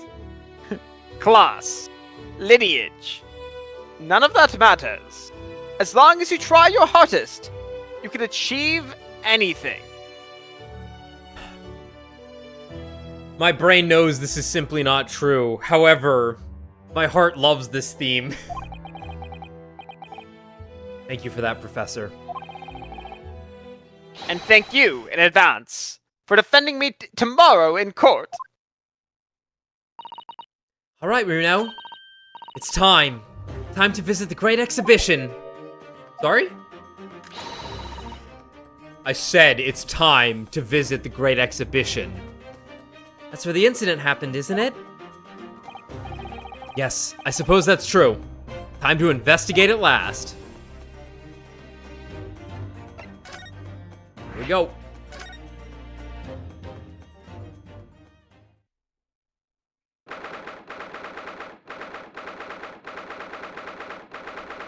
Feels good to be playing Phoenix Wright again, man. It's nice. It Uh, took like- 80 hours. It only took 80 hours. Like, the fact that this isn't fucking in the first game is crazy to me. Like, really, it's not. It's crazy they greenlit 2 games for this guy. I guess I shouldn't be shocked. It's not like Ace Attorney's ever done bad. It's not like these games are expensive to make. No. But, like, greenlighting a fucking duology is like, whoa. Especially when the first one's not real. Like, It's so bad. It's so terrible. Alright, we're here. Ugh. Showgrounds are a little too big for my liking. We've been walking around in dense crowds for 2 hours now, and I felt myself swooning 3 times. There are a lot of people, aren't there? I've almost been trodden on 3 times too. So 6? Be careful, won't you, Iris? Don't let go of my hand. We finally made it through the throngs, though, by the look of it. Here we are. Underneath the public experimentation stage where the explosion happened yesterday.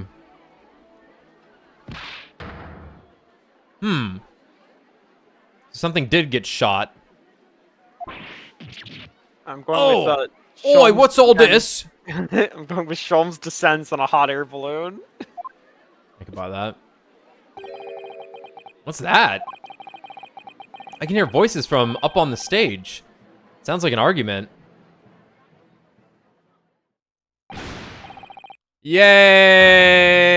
Yay! She the engineer. She's got a different outfit this time. Yeah, she's think? a working girl now. Yeah, she's cleaned up. Right, I've had it with you this time. I'm warning you, I'll arrest you in a minute. Oh yeah? Go on then, Spectre. Give it a shot. You ain't got no evidence and you know it. Wait. I know those voices. My best friends. You've got a cheeky little mouth on you, young lady. But a night in a cell will teach you some manners. Just try it, I dare ya. If you want that bag of chips rammed down your throat. Oh, this will be interesting because this is post. Oh no, the they're end of one British. now. Oh my god, Tommy, they're British. Yeah, they're definitely British. God, they've been British the whole time. Yep. Fuck! Look, there's a British flag. Oh Yep, no! It's finally hitting you, huh? Oh no! Fuck, dude. But anyway, what I was saying is that this is post potentially any whatever punishment Gregsy would have gotten for Yep. fucking with the case. Yep.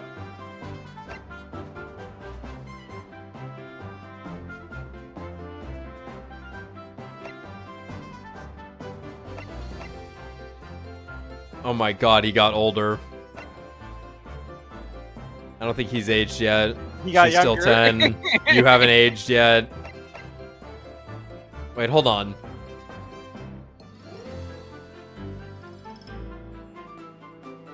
What? We must be nearing a year since the first chronological event of these two games, right? Yeah, when was it even? The Walton Yeah, case. We got there in February, and it took, what, 50-something days, if not longer, to get to Britain? Right, so it would have been in, like, December.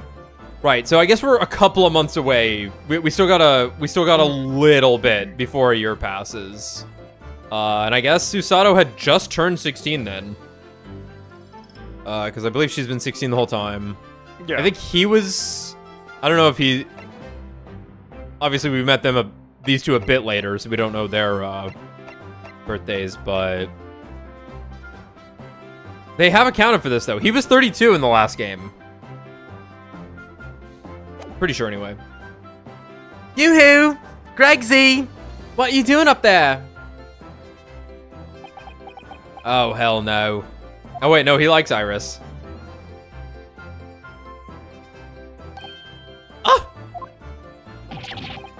Ah! Oh! It's you! You're here! You're here! Your ladyship! How are you, your ladyship? I do hope you're well, your ladyship. Does that make her 3 times a lady? I'm not well at all. It's far too busy everywhere. I wanted to ride in a balloon, but there was a 3-hour queue. Unbelievable. I'll go and have a word for you at once, your ladyship. You'll be flying high as a kite in no time once I pull some strings for you. Tobias Gregson, an inspector at Scotland Yard. Until recently, he was suspended from duty, but it would appear he's back in action now. He's actually quite well known, appearing as he does in The Adventures of Sherlock Holmes. And for that reason, he can't say a word wrong to the story's author, Iris. But there are limits, surely. Or there should be. Watch it, sunshine. Sorry. What gives then? Don't tell me you're on this case. Yes, I'm acting for the defense. Bugger. So, we're here to investigate. Dear me, that's the situation, is it? Is it really that troubling? Measly 5 bob. Is that all you got? Oh, I love her. You're a lawyer, ain't ya? You can stand to carry a bit more copper around in your pockets, Mr. Naruto. Pickpocketed him. Take it all, please. Just takes his shirt off, hands it to her. What else do you want? The sword? I don't need it. What? Hey! That's my last bit of spending money, that is. You can have it back. But I'll have to charge you for all the bother. 3 bob. This is Gina Lestrade, a pickpocket, or diver, born and bred in the East End of London. In the case that led to my own suspension 6 months ago, this is the young girl I was defending in court. What's your problem, eh, Odo? Diver? Pickpocket? Try mind reader. What's with all the name calling? You want a bag of chips rammed down your throat and all, do ya? I thought you were proud to be a diver, Gina. You were just arguing with Inspector Gregson about it, weren't you? I assumed you'd been up to your usual tricks here at the showground. That ain't no way to talk to a lady, Odo. Half a year's a long time. People can change. I'm an apprentice now. Learning to be a Scotland Yard detective. Wow. Cool. So you have to call me what everyone else does. It's Inspector Lestrade now. Which makes sense, as Lestrade is the inspector in Sherlock Holmes. Yeah. Yep. Wow, look how proud and smug she is. Yeah, that's pretty good. That's great. Excellent work, Gina. I'm so proud of you. I'm actually crying. Inspector? That badge is homemade, surely. The inspector part isn't entirely accurate. No one calls her that. For what it's worth, anyway, investigating is off the cards for all of us. What's that supposed to mean? Right, well, I'll be back up top. You hold the fort down here, alright? Right. Sir.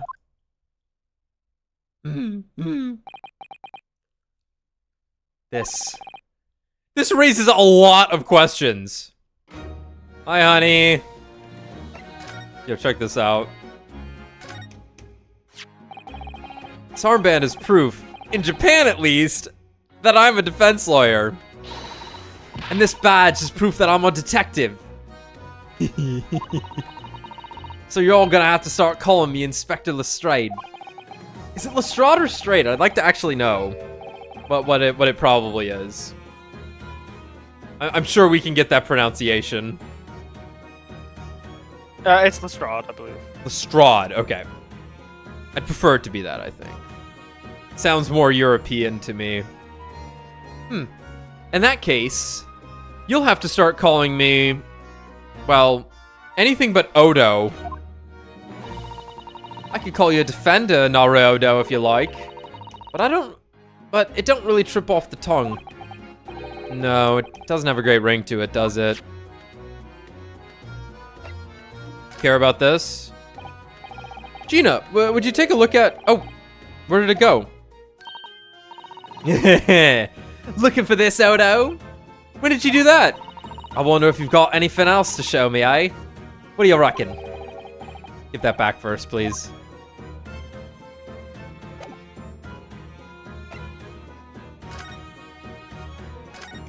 About Gina. It was 8 months ago now that I first encountered Gina in connection with a case I was working on. At the time, she was living in the East End with a group of other orphans. She helped all of them survive by pickpocketing, but then she got embroiled in a murder. I had a lot of time to think in prison. I realized I couldn't go on like I was. The diving weren't working out. Oh, I'm so pleased to hear it, Jenny. Well done. So, you went from being a pickpocket to a detective. You got it. Good, isn't it? Inspector Lestrade. Sounds like something out of a book, eh? Why, yes, it does. Talk about a sea change. And then there's Iris's old man to think about.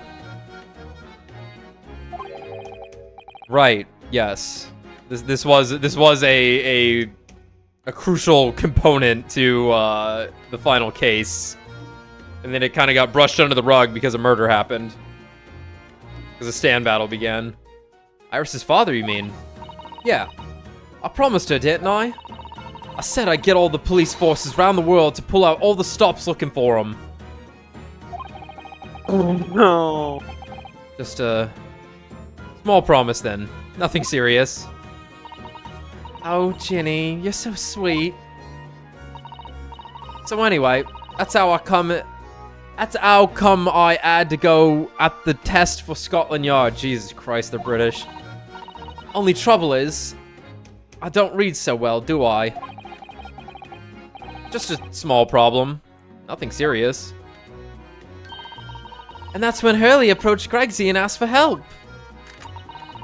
So the inspector said he'd take full responsibility for Jenny and made her a sort of apprentice. That was very magnanimous of Inspector Gregson. And brave. Well, you know Hurley.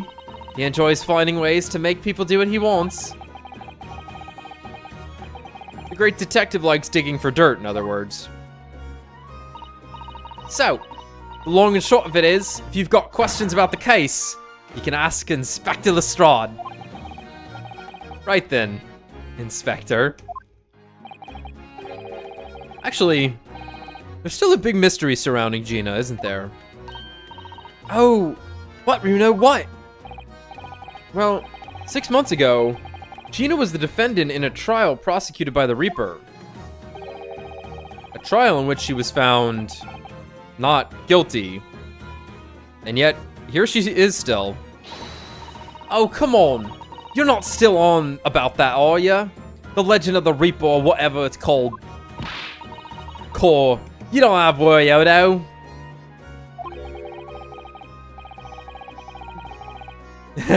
If I didn't half worry, there probably wouldn't be a whole lot of you left. It's like I told you before, and that the Reaper's kind of like him upstairs, so he knows what I'm all like on the inside. That I ain't really done nothing wrong. Nothing wrong. Might be stretching a point. What about Mr. Natsume in Japan? He's perfectly fine, isn't he? Well, that's true. Perhaps the Reaper is more discerning than I thought. Exactly! So I ain't worried. I'm totally fine. Yesterday's incident. Core, it was out of this world, it was. The brainy bloke pulled a bunch of levers on his machine, and suddenly it started billowing smoke. Then it just went pulp. I ain't seen a better experiment here yet. Sorry? You mean you saw it, Jenny? With your own eyes? Yeah, of course. The boss is in charge here, ain't he? Of keeping everything running smoothly, I mean. The boss being Inspector Gregson, I suppose. That's gonna take some getting used to. So all I have to say is that I'm on duty. And I can do whatever I want to. Get this! I was up in one of them flying balloons when it happened, watching it from above. No! You're so lucky, Ginny! Maybe I should join Scotland Yard too. Yeah, do it! You know how to put the boss in his place already, right, Iris? You'd have no trouble at all. Oh, then it's settled. Where do I start? No. You can't join Scotland Yard, Iris. Why not? Well, we'll see. Anyway, what I don't understand is this. If the machine exploded so spectacularly, how can Professor Bunnybrain still be claiming that his experiment was a success? Oh, right. Well, it was a success, in a way. It was? How can it have been? How can it have been? Successful experiment? Surely after the whole machine blew up, no one could call the experiment a success. It's like I said, it did sort of work. I mean, yeah, there was a load of smoke and that whopping great bang. But where do you think they found the victim's body, eh? In the Crystal Tower over there. So it did work. Holy shit. What? In the tower?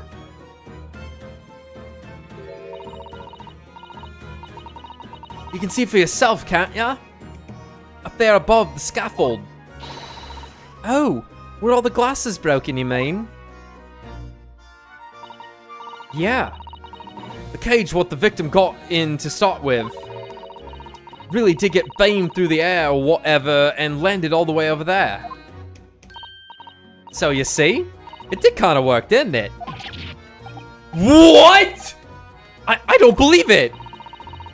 I mean, I don't get the ins and outs of it, but anything's possible, right? With science. Oh, I tell you what. You can have this. It's a plan of the experiment they drew up at the yard. Are you sure? Yeah, go on. I had 3 bob off you before, so fair's fair. Yes, I didn't actually give that to you, did I?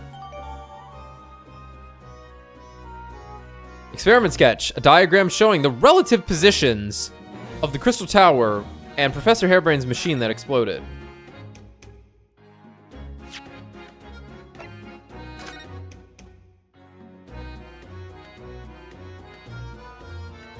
Oh my god, it shot that hot air balloon.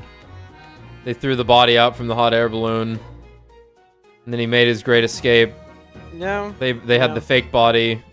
Mm-hmm. Or something. I don't know. Guys, I don't know what happened yet. I'll be honest with you, I'm a fucking hack. I don't know what happened yet. About the investigation. Something Inspector Gregson said before seemed a little strange. For what it's worth, anyway. Investigating is off the cards for all of us. Yes. Naughty old Gregsy ran off after that without explaining himself. Oh, right. That. The boss said no one's allowed to investigate that weird machine what blew up yesterday. Well, that's not fair. We're representing the defendant. In that case, could you at least tell us what you've learned from your investigations? Nah, you're not getting it. We ain't allowed to investigate neither. Why? What did the boss call him again?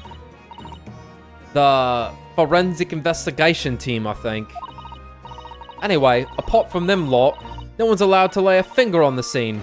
Bit funny, isn't it? So even Scotland Yard's own detectives can't investigate? Yes, I've never heard something like that before. I thought I could have a gander on the quiet, though, but the boss caught me at it. You probably heard him giving me an earful about it before from down here, didn't ya? God, it's like, every time I'm reading it, I have this visual in my brain of H's getting destroyed.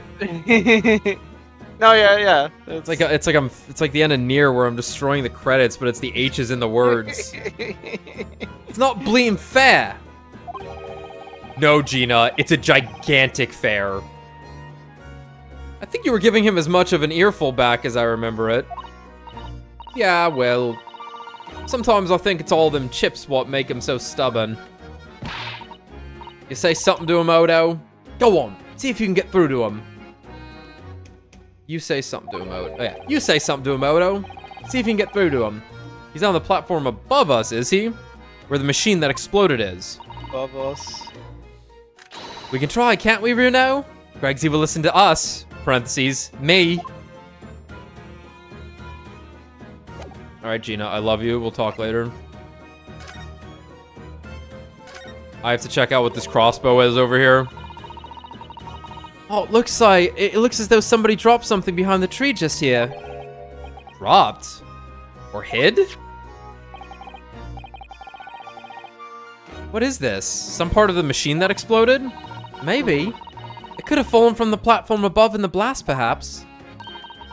What's going on here? Oh, nothing! I think I'll hang on to this just in case. The mysterious contraption has been entered into the court record.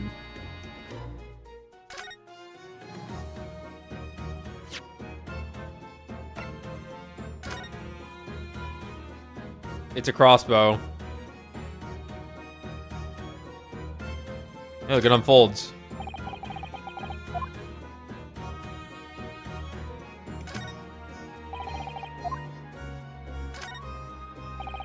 Oh my god. What do you want me to click on?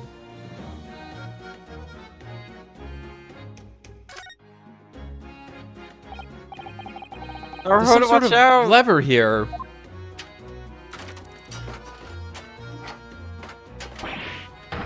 What the? What is this? It looks like a cross between a bow and a gun. Like from Monster Hunter.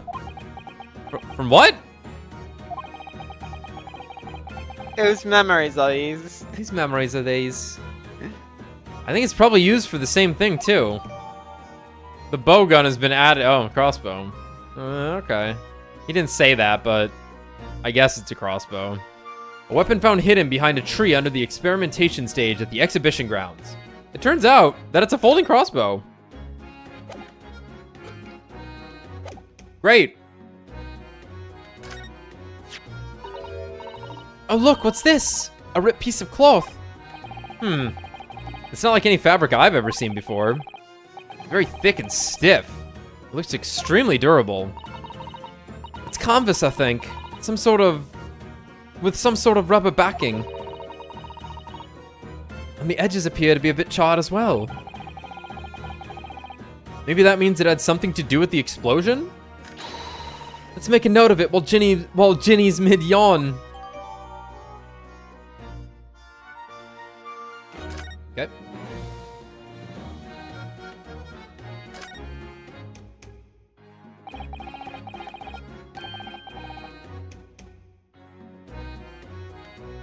Crystal Tower. It's certainly an apt name. It was built to be the focal point of the exhibition.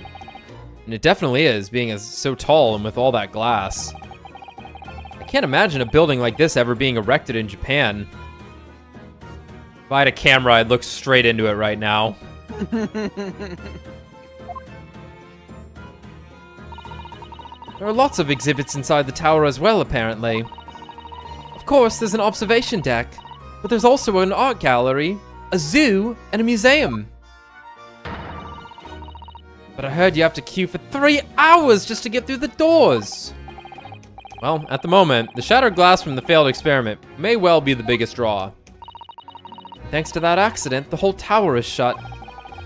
Suddenly, it's not the Crystal Tower anymore, but the Crystal Glass Shower. That was very funny, Bruno. I like that. Apparently, everyone's taking to the skies now to look down on the disaster area from above instead. But there are a 3-hour queue to get up in the balloon now. Londoners must be very patient people. I mean, 3 hours back then, nothing. It's all people did was wait.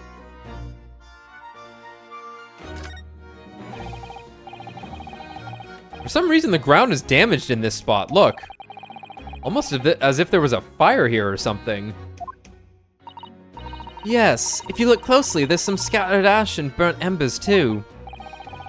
Well, I suppose there was a big explosion just above here. People probably wouldn't bat an eyelid at a small fire like that. Fire like this would have been. I'm not sure we English are quite that laid back, you know.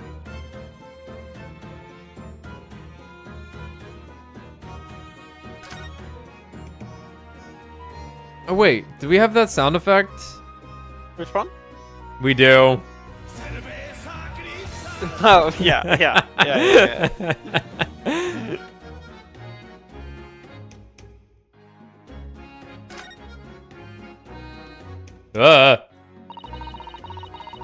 That's where the cove ended up after is instant kinesis. Or whatever they call it. Dead, of course. And yet they're calling the experiment a success? What's the wooden scaffold there for? Coppers, our lads, set that up after the incident happened. To get the body down, I think. Don't know, really. Didn't you help erect the scaffold then? Nah. Look out duty's more my thing. Wandering around the exhibition and keeping a lookout for the fun stuff. Mind Gregson doesn't hear you say that, or he'll give you the boot. Incredible though, isn't it? I mean, could the victim really have bridged the gap by some sort of invisible kinesis? Sure.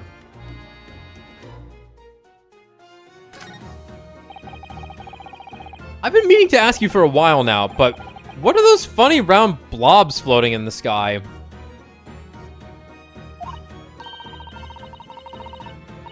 Oh, they're the flying balloons I've been talking about. I want to go up in one so much. I've read about situations like this in a magazine. About strange phenomena. Creatures from outer space coming in round flying objects to attack Earth. What?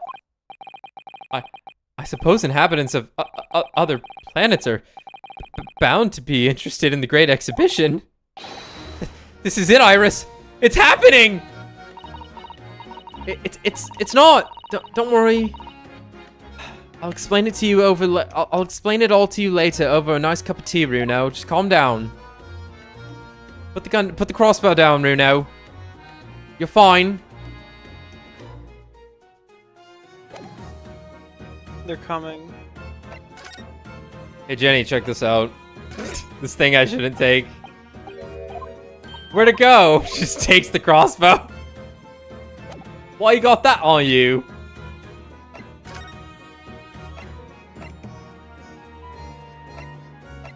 How do I go up there? Do I click on the stairs? Yes. These stairs obviously lead to the stage above. We should go up there and investigate the exact spot where the experiment was being conducted.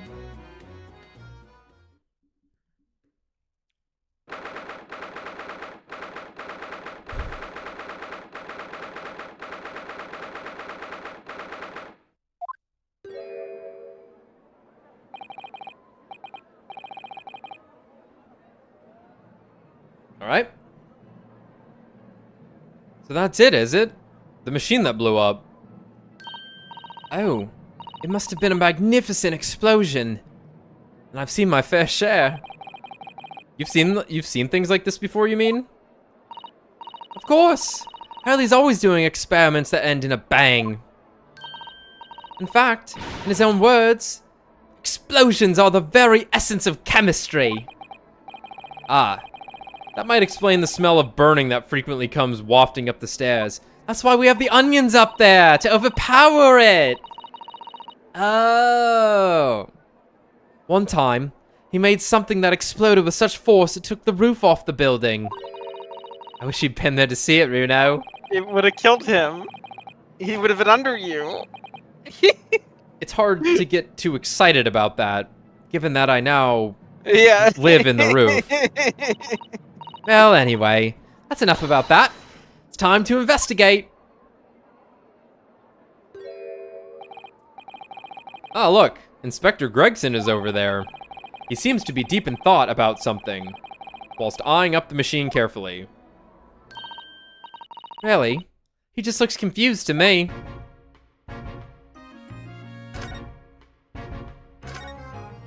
Ferris wheel.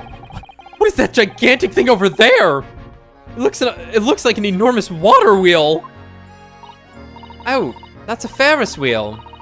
There'll be people riding inside those little cabins you can see.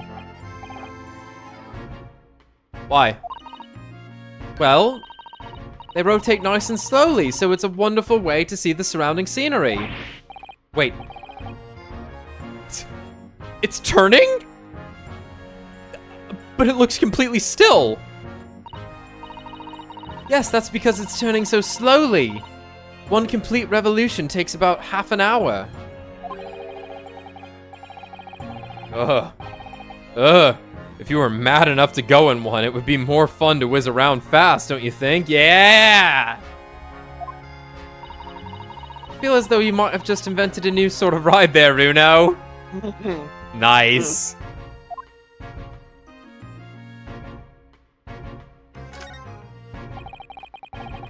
It ripped itself apart magnificently, didn't it? Magnificently. And mercilessly. So someone stands in the middle of the machine to be disassembled and then beamed through the air? Yes. Beamed. Not blasted. That's the point. Yes, that part's crucial, really. Is something like that even possible, though, Iris? Oh, Runo. I'm just a child. How should I know?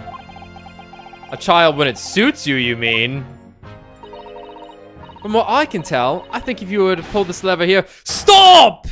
Don't touch that! Oh, that was practically instantaneous kinesis the way you just flew over here now, Gregsy. Oh, please, your ladyship. I didn't mean to startle you, but I can't let you touch anything up here. Oh, so sorry. You can have some of my latest special blend to make up for it. I'll drink some water to that. Cheers. Ah, wonderful. This stuff really is wonderful. It's just like old times, this is.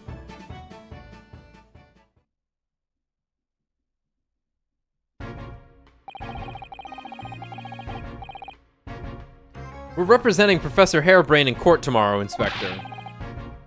So we should be allowed to examine the scene. Ha! Listen, Sunshine. Even I'm not allowed to touch anything up here. That blasted Special Dispensation for Scientific Equipment Act to blame. It's driving me potty. Well, they have public restrooms here, so it's... You got a shit? Just use the Ferris wheel. What? I don't know. I'm just throwing shit at the wall, man. See what sticks, right? Start the Ferris wheel. Oh, yes, that special dispensation. The professor mentioned that, too. More red tape's all we need. I don't know what the government thinks it's playing at sometimes. But we're all allowed to just look, aren't we? Eh? Surely that's all right. Isn't it, Gregsy? Of course, your ladyship. Anything you say, your ladyship. But please, don't get your dainty hands dirty, will you? Don't worry. We wouldn't dream of touching anything, would we, Reno? She really knows how to get what she wants.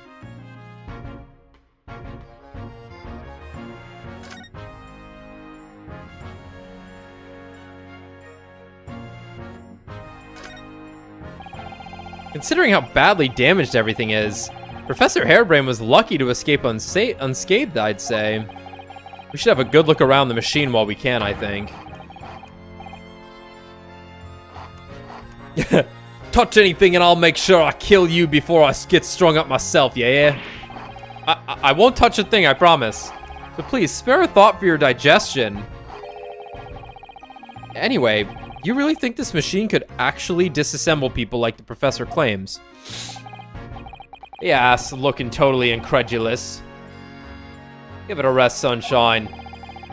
If we were allowed to examine all this bleeding scrap metal, maybe we could answer that question. But we can't, can we? Because of the annoying rules, you mean? Exactly! Annoying, obstructive, flaming rules. Oh. Look at the base of the machine there. Oh, yes! There's a tool of some kind poking through the wire mesh. Hey. It's a screwdriver, I think. Oh, isn't it a lovely one? The handle is in the shape of a capital A. Yeah, it is. It was me. So, spoilers. I guess it was. You weren't expecting that, were you? No. It is. Oh, yes, you're right. What's the matter with you? Don't touch anything, I said. Touch anything and I'll make sure I kill you before I get strung up myself, I said. Oh my god. Yes, I understand. Sorry. I only touched a teeny weeny bit. But Gregsy, I'm very curious about this screwdriver. Really very curious.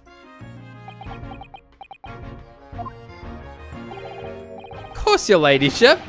You're so clever, your ladyship. Fancy spotting something like this. I'm afraid I can't let you have it. But Bruno found it first.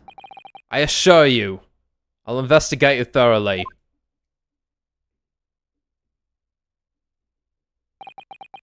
He's gone off with it. That was very mean, I'm afraid. Inspector Gregson is going to make a very clumsy and embarrassing mistake in next month's installment now. Oh, God. Poor Gregsy.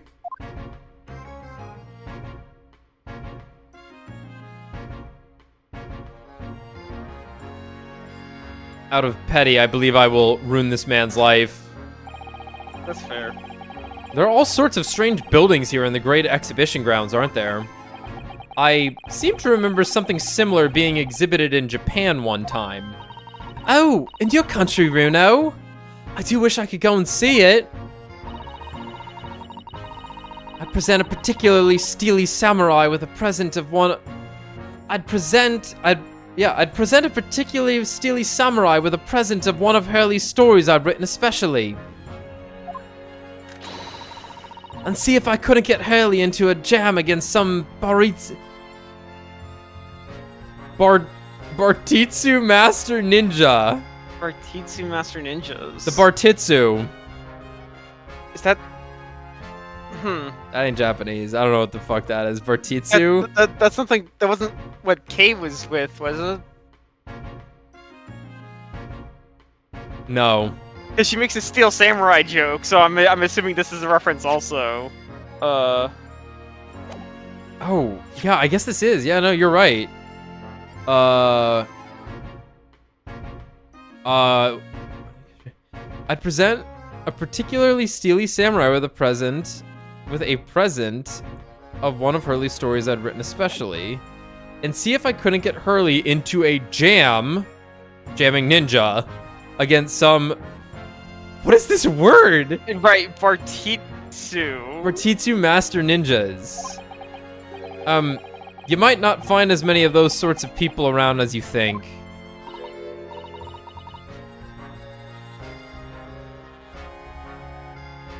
Bartitsu is an eclectic martial arts of self-defense developed in England in the late 1800s, in the early 1900s. Okay. Combining elements of boxing, jujitsu, cane fighting, and French kickboxing. Fuck yeah. Okay. It was okay, hold on. It was immortalized by Sir Arthur Conan Doyle. Okay. Okay. This is... The sentence right here, though, I'd present a particularly steely samurai with a present of one of Hurley's stories I'd written especially. Fuck the English language. Hold on, you gotta see this reference image. Okay. Wait, hold on really quick.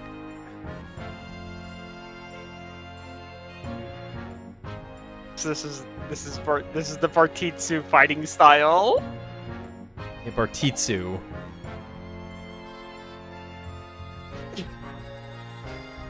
Whoa. Oh, this is how I've already forgotten his fucking name. The dude in Street Fighter 6 fights. Is that guy's name? Dude with the beard. Sure. The dude with the beard that plays like a Mortal Kombat character instead of a Street Fighter character, and nobody likes it. Can't think of his name. Who are the new characters? Kimberly, Marissa, Lily, and... Was it just a letter?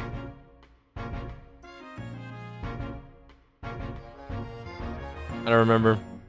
I'm blanking. Yeah, but I think, but kind of thinking about it, like you think about like the Robert Downey Jr. Sherlock Holmes movies. Like that's kind of how he fights, right? Like he's got like a cane and throws his jacket at people, right? Yeah. Yeah.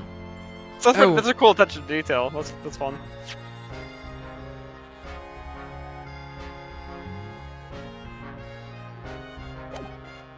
Yeah, JP. Thank you.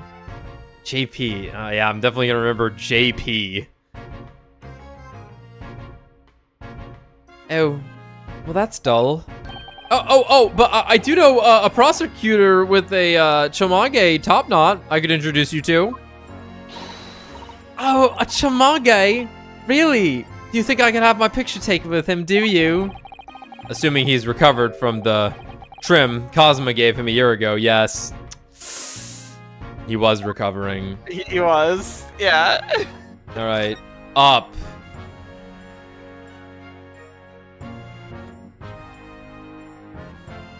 Alright. Scary.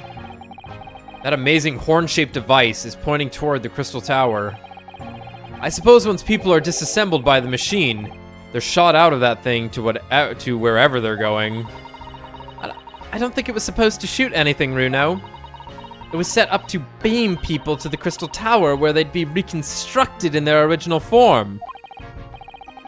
Well, I don't like the look of it. If it was as amazing as it looks, the accident wouldn't have happened in the first place, of course. I suppose that's true, yes. Nothing ever goes according to plan, does it? So those are people carrying balloons dangling silently in the skies over London. I always thought the day would come when humans would discover how to fly, but I never imagined it would involve them being suspended from colorful floating Tamari handballs. I'm sure it must feel amazing being up there among the clouds. Let's take a ride together, Runo, please. If I'm being perfectly honest, I would like to try it. But without a cast iron guarantee that the thing won't plummet to the ground, I'm too scared. Oh, well, don't be such a pussy. You'll be fine. Oh, well, in that case, I should tell you what Hurley said.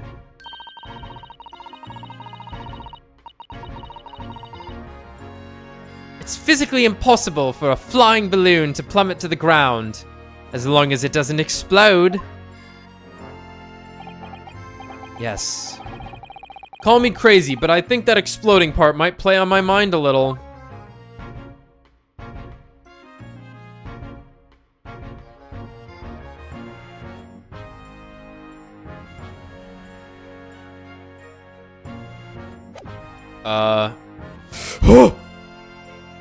Scary. Government policy. Using high voltage electricity to somehow disassemble a man's body and then beam him across to the Crystal Tower?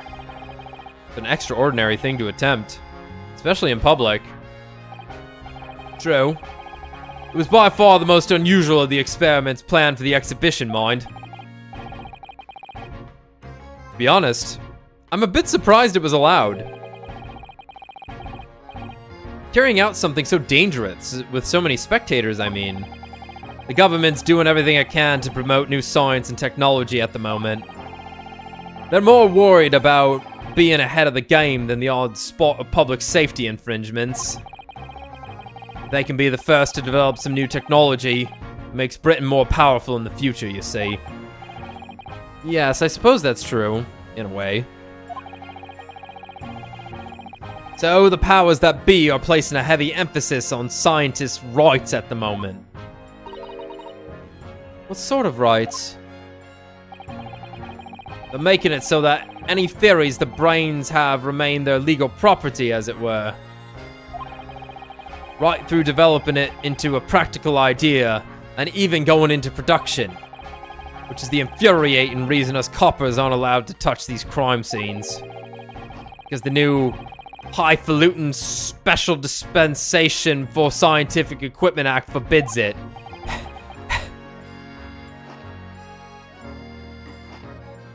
Oh, I see now. The only people with permission to investigate here are from some brand new department at the yard. The Forensic Investigation Team, it's called. We've been relegated to keeping guard. The Forensic Investigation Team. Any old fool can see that this heap of scrap metal was a sham to begin with. But just because it says scientific equipment on the paperwork, we can't do a flaming thing with it. Poor Gregsy. He's very het up, isn't he? Yo, he's het? He's het up? Right? Shit, you should call him out. Het? You have to help him. No, Iris, he's het. Damn. Well, try it anyway. It's based on gay manga after all. Remind me again, what's this new legal act that means we're not allowed to touch the scene here? Are you having at me? Are you having me at it, sunshine? It's the Special Dispensation for Scientific Equipment Act. Yes, I think Hurley mentioned that recently. The real twinkle in his eye, as I remember.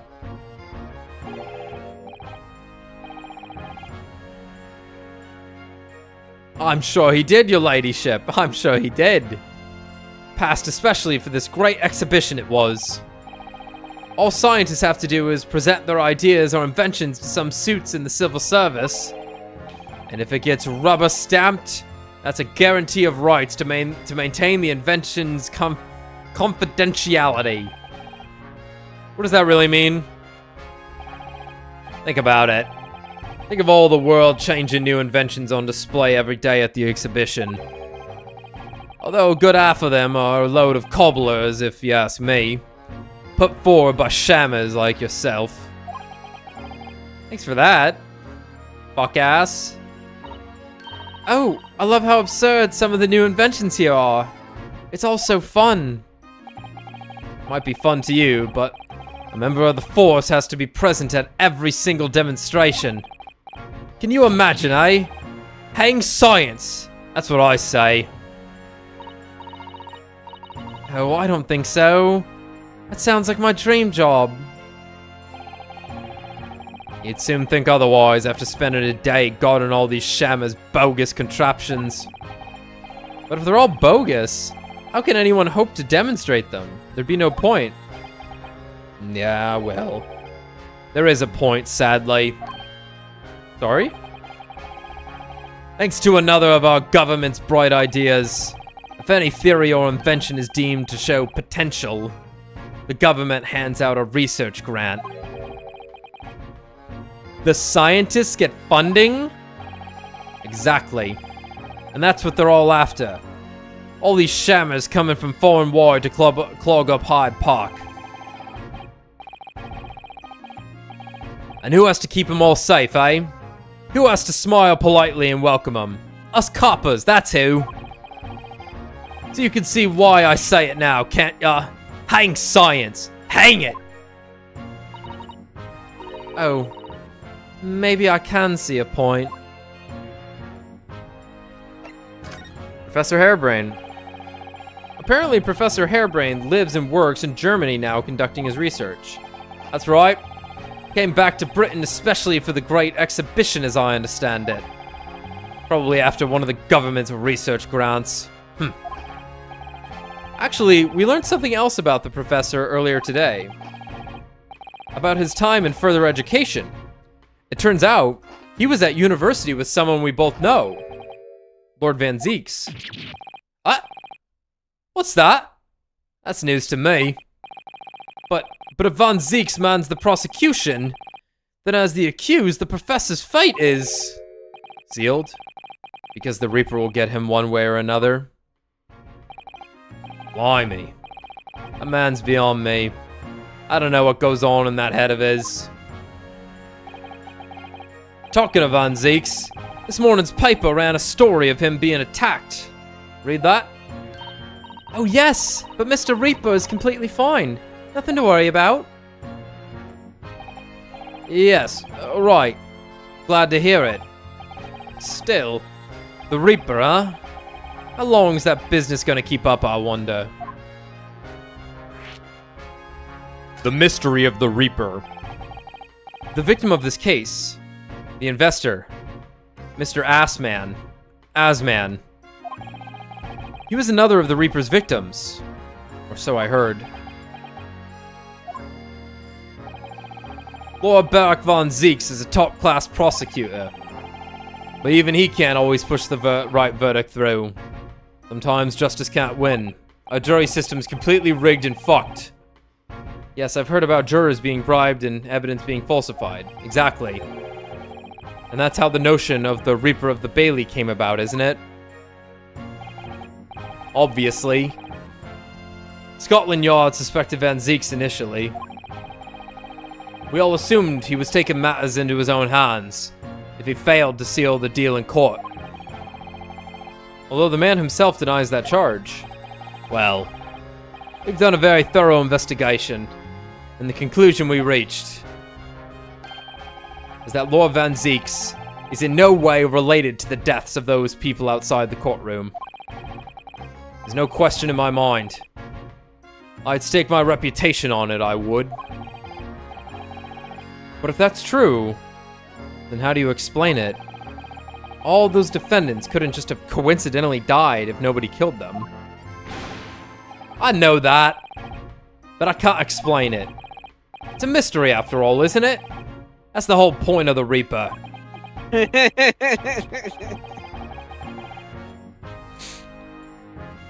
Professor Harebrain mentioned something else. He said that at university, Lord Van Zeeks was a totally different person. Easygoing and kind. You what? He said that it was after they both graduated that something happened to change the man. Do you have any idea what it was? No clue.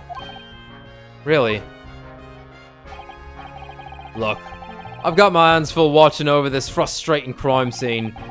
Why don't you go and make a nuisance of yourself elsewhere, eh? What happened was that Holmes broke up with him. Oh. Right, are you done here, Mr. Naruto? Sorry? Isn't it about time you were leaving? Or rather, it is about time you were leaving. There are a lot here now. That lot are here now. Hold on, let me sit up here. That lot are here now. That lot? The forensic investigation team. They'll be giving me the heave-ho in a minute, too. Oh dear. Poor Gregsy. Here, have another cup of my special blend to cheer you up.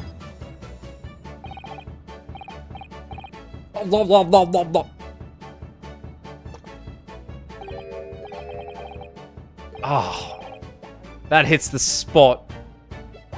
Yep, hits every time.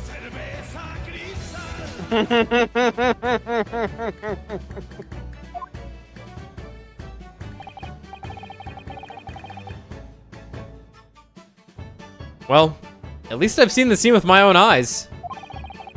It looks like this is as far as we're going to get with our investigation here, at least. I've been thinking. Harley might know something, mightn't he? About what? About Mr. Reaper. About what happened to Lord Van Zeeks, you mean? Because it sounds like something very significant occurred after he graduated from university. Something that completely changed his life. Maybe, but I have no idea where to find Mr. Sholmes at the moment. Uh-oh. He's in the middle of some big case, isn't he? Here, this is what you need. What's this? Some kind of an entrance ticket? Madame Tussbells. Is this supposed to mean something to me? You don't know it? It's the most popular attraction in London at the moment. It's very close to Baker Street, actually. We could go now if you like. No, we don't have time for visiting attractions today, Iris. We have a big trial tomorrow. But that's where Hurley is. What? At this popular London attraction. Yes. How is it that you know where he is? Hurley told me. But he told me to keep it a secret from you, Runo. Madame Tussbells. I don't see how it could be related to the case we're investigating here. But then, stranger things have happened! And when they happen, Mr. Sholmes is usually at the heart of them. Alright, see ya.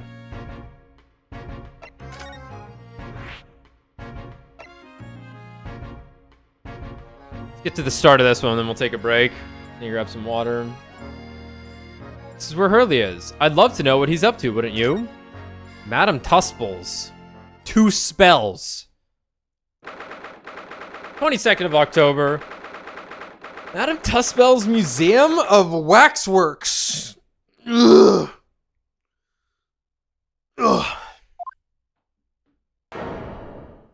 Cool. Nice. Oh, neat. I've never been to a wax museum. You've been to one somewhere. It was like a road trip. What is this place? Look at all these terrifying scenes. But why are the people so still? Guillotines. Ruthless murderers. I know what I'll be dreaming about tonight.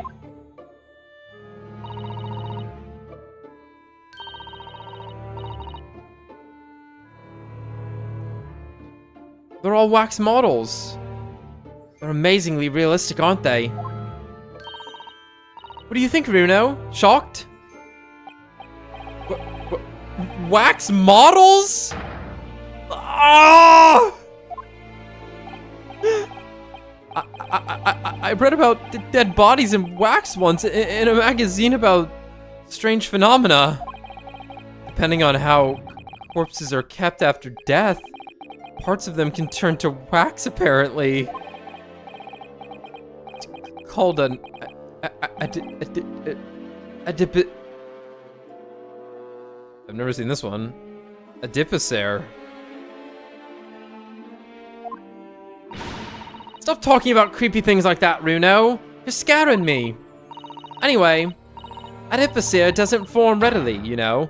Ah! It's only in very specific. What now? I've just remembered something else I read in another magazine about strange phenomena. There was an old lady, maybe a witch, who used to pour molten wax over corpses and put them on display. None of the exhibits in here are real.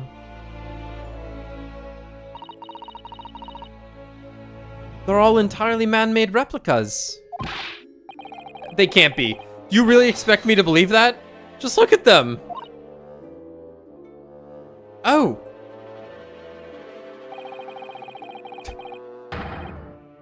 There's no way anybody can make models of people that... There's no way anybody can make models of people that are this realistic. And they're all such gruesome scenes.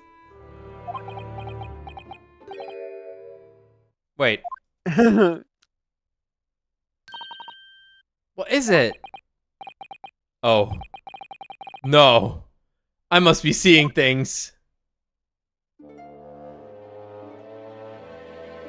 Okay. Alright, let's take a break. Okay. I'll be back.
I'm back.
TGA, I'm gonna get so fat. Okay. Dude, like I walk in the kitchen. There's nothing but bread in my house right now. Like, I haven't cooked anything recently. Like I got all this meat I like need to go cook tomorrow or something, right? And I just haven't done it because I've been waking up at 6 p.m. And if I cooked in the middle of the night, I would be murdered. God, I would love to cook in the middle of the night. I wish that wasn't rude, but it would wake people up. The smell and whatnot. It would drive my dog insane, right? So I can walk out there. My options are well. There's quite a few options. I'm like, all right, what we got? And I see that we have this like kind of tall box. Like, you know, you could put two hands around it easily. But it's a little like see-through box of soft pretzel bites from that brand, that Hawaiian roll brand that makes like the really delicious sweet rolls. Yeah. And I'm just like, I cannot fucking stop eating these. These things are so good. No, it's sugar and bread. Like, you're fucked. Yeah. And then speaking of sugar and bread, and then I look over and I'm like, yeah, I think I'll eat half a blueberry muffin right now. Like, blueberry muffins are top 5. Pretty good. Yeah. I'm not sure top 5 of what, but yeah. some grand category. I think they might just be the best. All right. Oh, also, so for the past couple of days, the far corner of my left eye on the upper eyelid, I've been having a pain. Yeah, you mentioned this. Yeah. To which it feels like the kind of pain when you have like a pimple or something, right? That kind of soreness. Sure. It's not itching. It's not really inflamed or anything. But I'm just like, I keep trying to see if there is any visual indicator of what's going on here. It's not really affecting my vision that much. Like I'm a little irritated, but it's not really red. It's not swollen, but it hurts. It's sore. Like if I blink, it hurts. Not too much though. And I've been trying to see. I'm like, I feel like it must be like the onset of a sty. Which would suck. Which would suck, but like I don't know. And I keep trying to look if like there's something there. I'm looking for red and I just cannot fucking find anything. And I'm about to tweeze out all of my eyelashes to find it. That's reasonable. Yeah, however, I then thought about doing this and went, I am not about to ruin my fucking eyelashes. They're way too nice looking. They're too thick. I actually have like super thick eyelids, which I never really thought about. Like, I'm trying to look into I've never looked at my eyelashes before. And I'm like I think of my eyelashes, I'm like, they're just like in a nice row, and it's like, no, it's like a, you know, like, it's like a bush. And I'm like, what the fuck? How long have eyelashes been like that? I guess I kind of have weird eyes where like you can't really see my upper eyelids because of my brow line. Anyway, it was weird that I was talking about that, but I have a sty there. I might be getting a sty, so if the next couple of streams I can't read for some reason, though, it's because my eye is swollen and I got some problem, or I got pink eye somehow. I haven't eaten ass in a while. But eat ass, Spider-Man. You know, God works in mysterious ways. Sorry, I'm on an ass-free diet.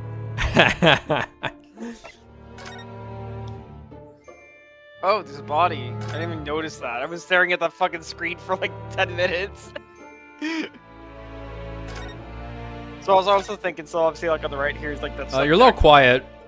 I was drinking something. Oh, okay.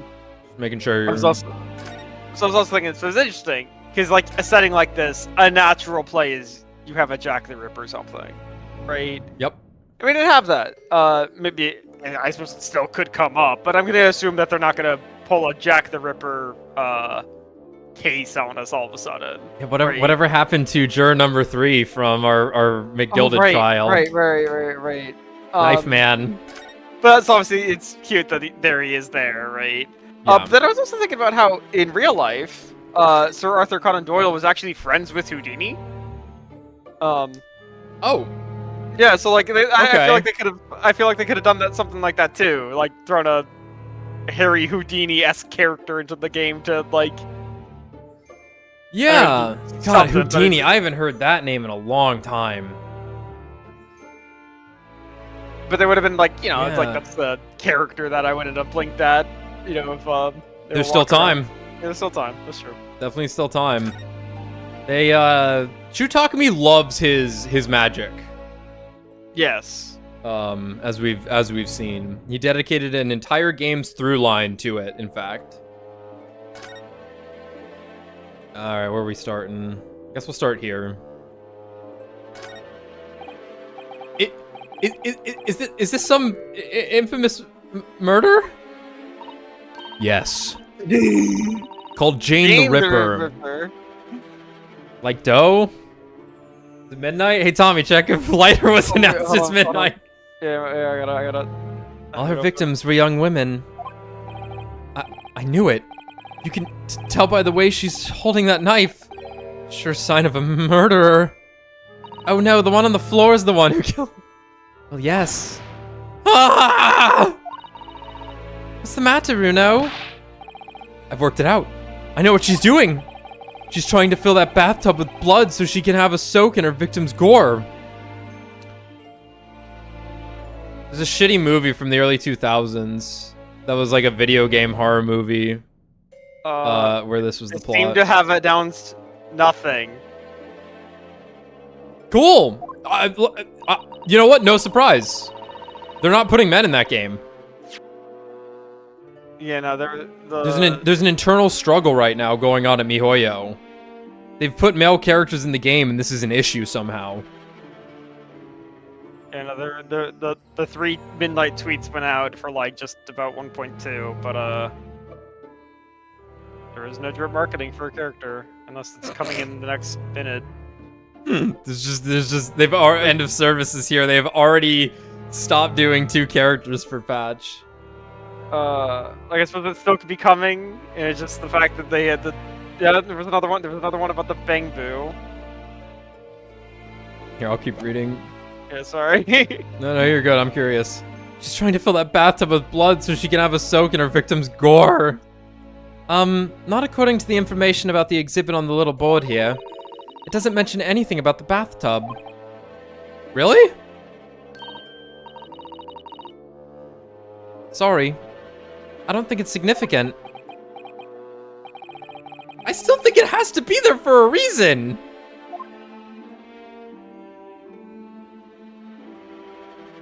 Fun fact, Houdini grew up in Wisconsin. Wow. What's Wisconsin? It's where cheese is buried in a giant tomb. Ever talked about that? The Wisconsin cheese, the giant Wisconsin cheese vaults. Dude, No! This fucking this is like uber hell we live in. Oh boy. So the United States government subsidizes, all these companies that produce cheese, right? Because obviously we want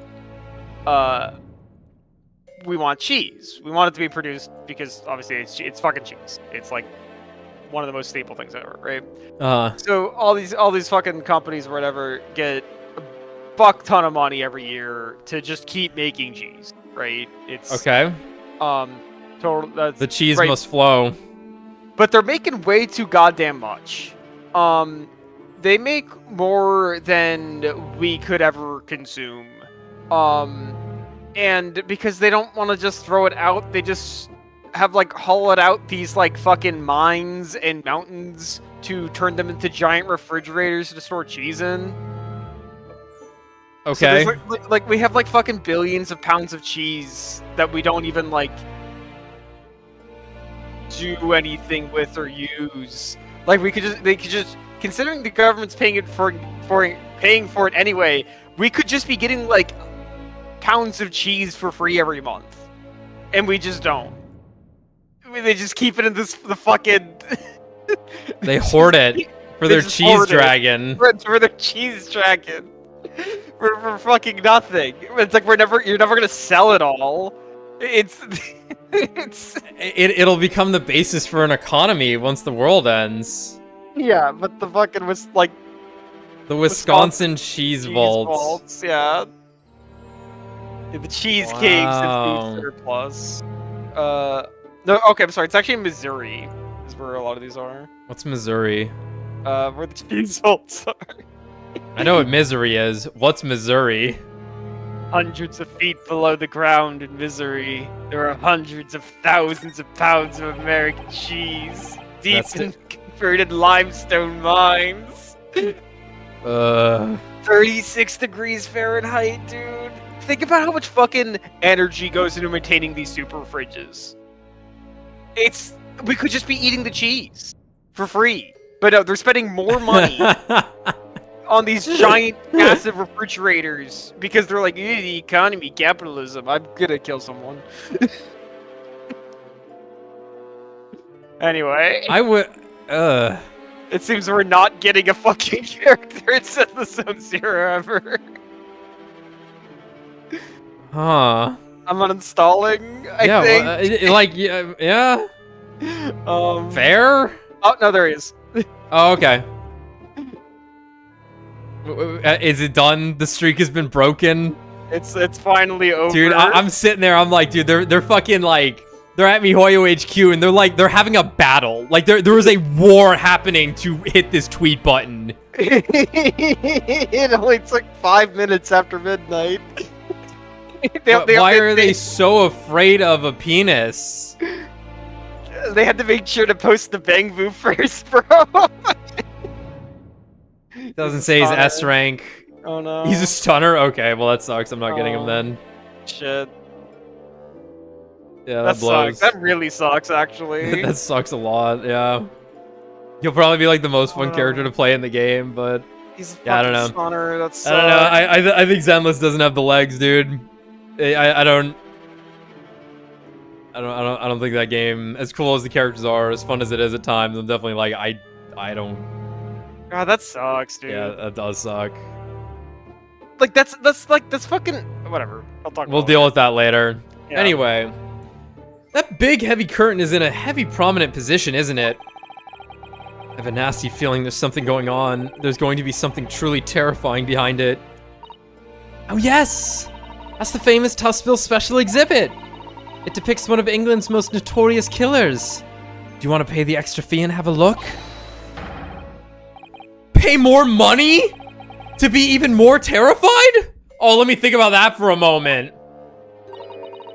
It was only a suggestion. You're right, Iris. I'm sorry. I didn't mean to yell at you.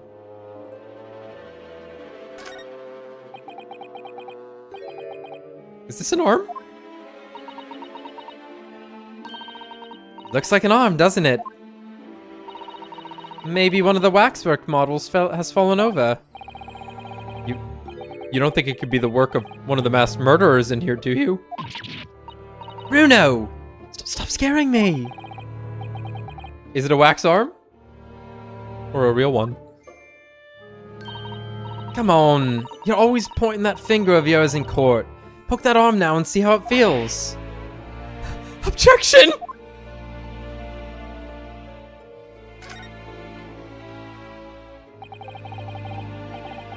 These models are so well made, I can't tell what's a waxwork and what's a real human.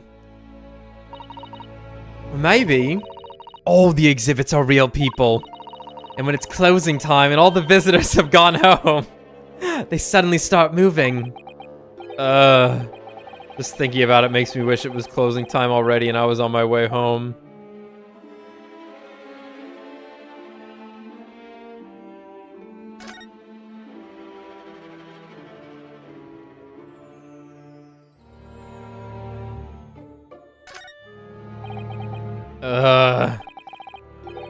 Is this an example of Western Sujigiri?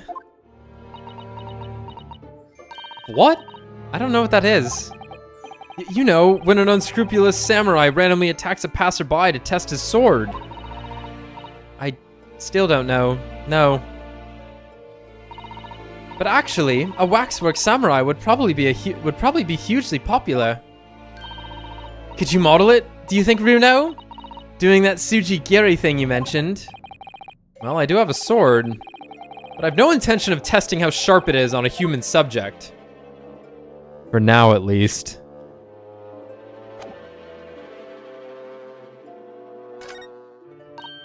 Oh, that's a funny place for a little ladder. Oh my god, I was looking at the shoe. I was looking at the bag. Oh, that's a funny place for a little ladder. Come on. Come on, buddy. What is it? Is something wrong? No. It's just that in Japanese, we have a totally different word for a ladder that folds in half like that. We do in English too, you know. It's a step ladder, or just steps. So be careful of making assumptions about other cultures, Runo. That's how wars are started. I didn't realize that step ladders were an international point of contention. But the writer makes an astute point.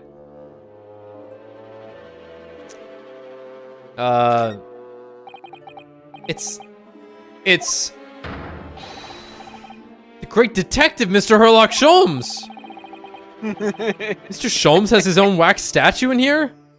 Really? Well, he is well, he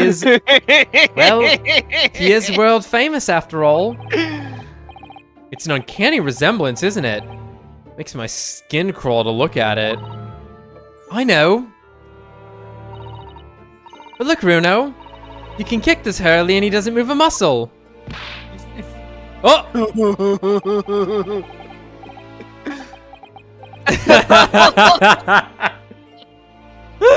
You can't go around kicking the exhibits, Iris. Oh, wait. it just moved, I'm sure. And not just a little bit either. Give him a smooch. Really? Did it? And look closely. There are beads of sweat on the face of this waxwork model. Test out your katana on it. Just yeah. I'll just stab it. It's just wax. Shall we move on, Iris? Over there, look, there's a great murder scene to enjoy. Much more appealing. My dear fellow! I take exception to your recoiling in such a manner. As if you've seen something truly abhorrent. Mr. Sholmes! I knew it. Iris! What possessed you? I strictly forbade you from divulging my temporary waxwork secret to Mr. Naruhodo! Temporary waxwork? What do you mean? And that kick! Could you not have exercised a little more restraint? You winded me! Did you kick his chest? Drop kicked him? But Runo has something he needs to ask you. I assume she kicked him in the nuts. A question. And I thought you'd probably be getting bored too. So here we are. Oh, I can deny that your timing was impeccable. A mere 2 minutes more being stationary like that. In my great brain, upon which all my success has been built, would have been turned to wax. Thank goodness we arrived in time. Indeed. In many ways, the pair of you just saved the world from an unimaginable loss. Oh, Hurley. You do like to talk nonsense, don't you? Jeez.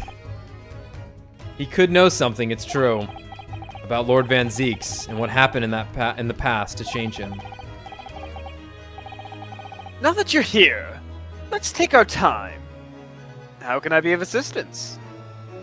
So this guy in the background here, who's definitely gonna stand up at some point. Yeah. He's wearing Rolly's scarf, I think. Yeah, and is a Bobby.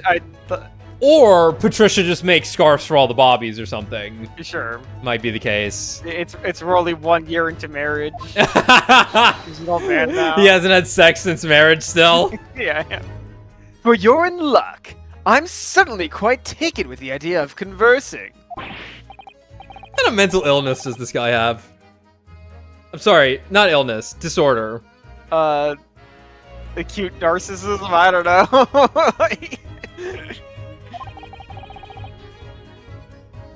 And if my eyes don't deceive me, I believe something is afoot within the walls of this very museum. Oh no. Most fascinating case, if I'm not mistaken. No, please don't do it. No, I hate your domain expansion. It's super lame and it sucks. Domain expansion? No! No, this just shows. Don't do it!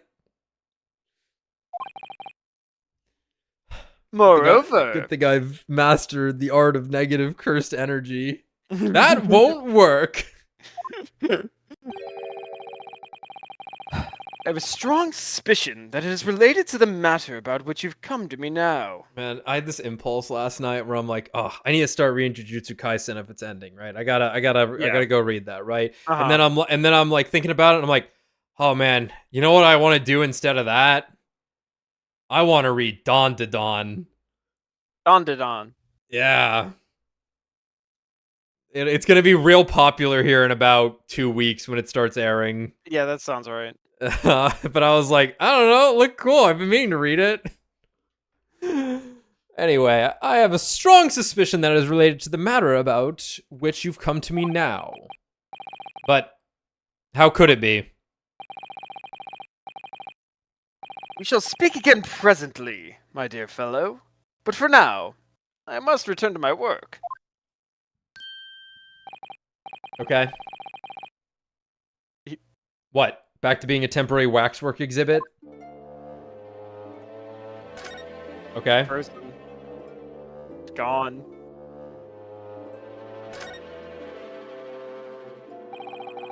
These models are so well made, I can't tell what's a waxwork and what's a real human.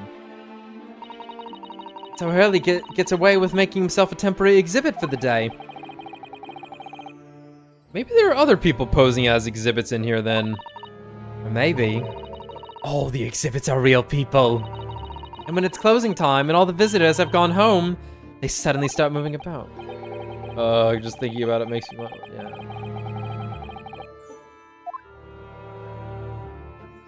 Huh.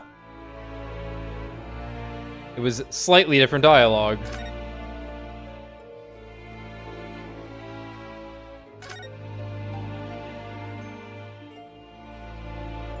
No, the cursor just didn't update in time when I clicked on it.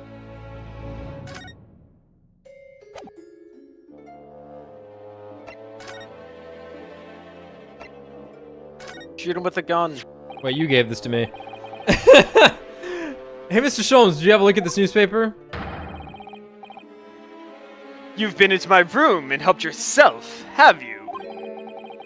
Let's not turn this into a scandal, shall we? Well, considering I've already read it, one thing immediately strikes me. This paper is old news.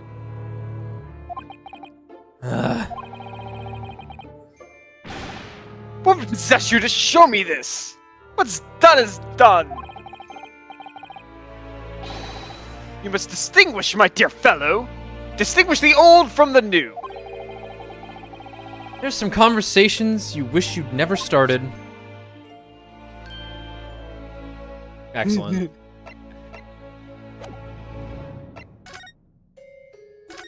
Madame Tussbells. What is this place?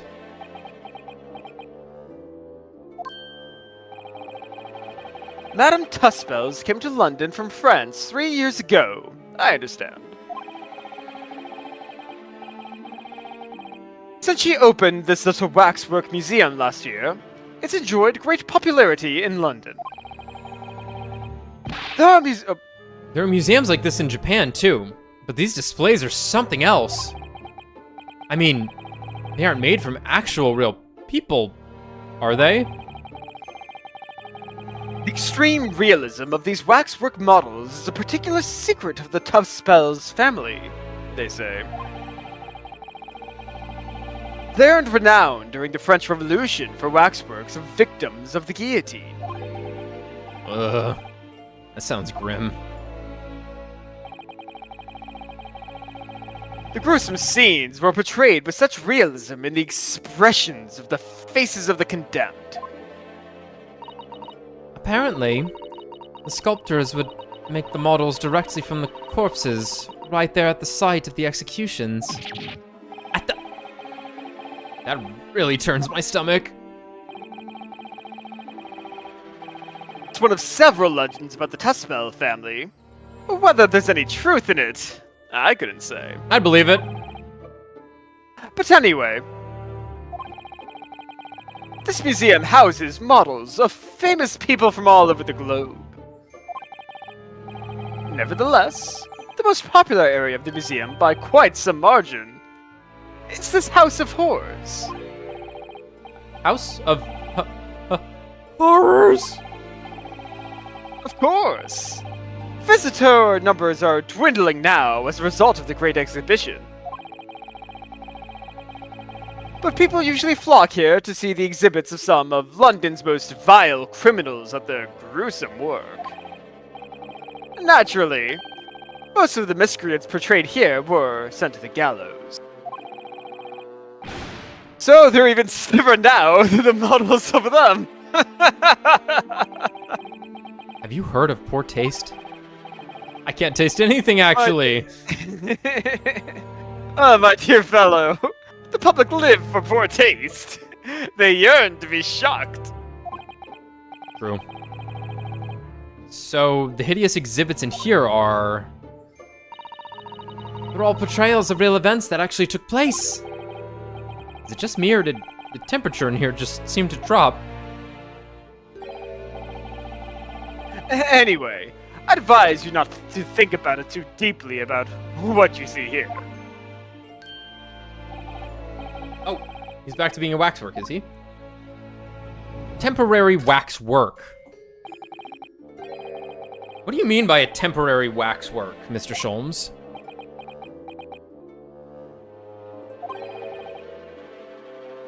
Exactly what you see. I'm part of the exhibits here, catching these criminals in the act. Catching them. Every half an hour, I home in on a different killer in one of the displays and adopt a new pose to ensnare him. When members of the public come for a closer look, I offer them my hand to shake. For a shilling, I'll happily allow them to take a photograph with us. And that's... Okay, 12 pennies and a shilling. So That means he can use the 4 restroom 12 threepenny. Yeah, that means he can use the restroom 12 times. Okay. Okay. That's pretty good. Not bad. Us? Does he mean him and the waxwork murderers in here? But why, Mr. Sholmes? I need money! My dear fellow, isn't it obvious? I'm a broke-ass bitch. For the money! He really roared at me there. Very fitting for the House of Horrors. As it stands, I may struggle to pay this month's rent. And I have the ravenous iris to consider. Oh, Hurley. I'm so hungry. Starving white woman. I'm so hungry. Oh, Hurley, I'm so hungry. If push comes to shove, I shall have to ask you to do your bit, Mr. Naruto. What's he threatening to rope me into now? Tuition, of course. So, with that in mind, how about a photograph? As a special treat, you may have your pick of the murderers and scoundrels in here. The choice is yours. Maybe some other time. Remember, Mr. Naruhodo, ignore me at your peril. Back to being a waxwork again. Is it just me? Or did his final remark there sound a lot like a curse? I've got something to ask you.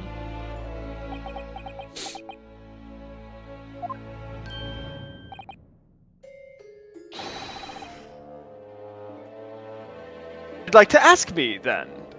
Oh, what is it you'd like to ask me then? Actually, it's about Lord Van Zeeks.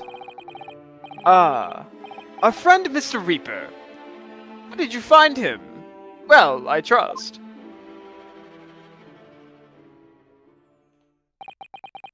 So I filled Mr. Sholmes in about everything I'd learned. About Lord Van Zeeks. About Professor Harebrain. And about the strange coincidence that they had been at university together. Strange coincidence that they had been at university together. I suppose they could drop that Herlock was also yeah, there. No, I mean, that's what I'm thinking they're going with this. It's...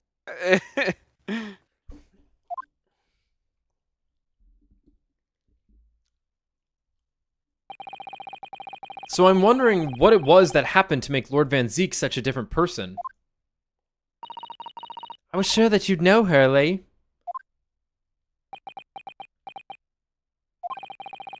You said there was something going on here in this exhibit hall before. That something was afoot. And that you believed it was related to what I wanted to ask you about.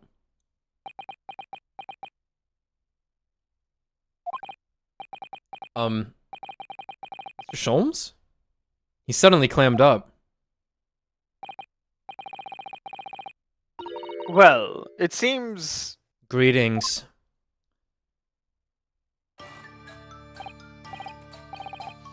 A witch! The witch. Oh, hello! Where did she appear from? And what's she wearing? Does she look any more mysterious? Sorry. I hope you're appreciating my museum. Sorry, have we... Pretty. Mr. Sholmes, do you know that... Oh, not again. My apologies. I'm Esmeralda Tuspels. This is my museum of waxwork. What? You're the Madame Tuspels? Bien, sir. Though only 26 years young. I might add. Sorry, that was a weird thing to say.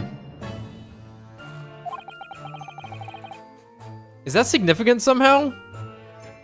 Yes. Dude, that's like 45 in Japanese game terms. Yeah, I'm getting pumped. Gina update, yeah. Yeah, Gina One from had her 17 birthday. Yeah. So did Gregson, I think. He was 44.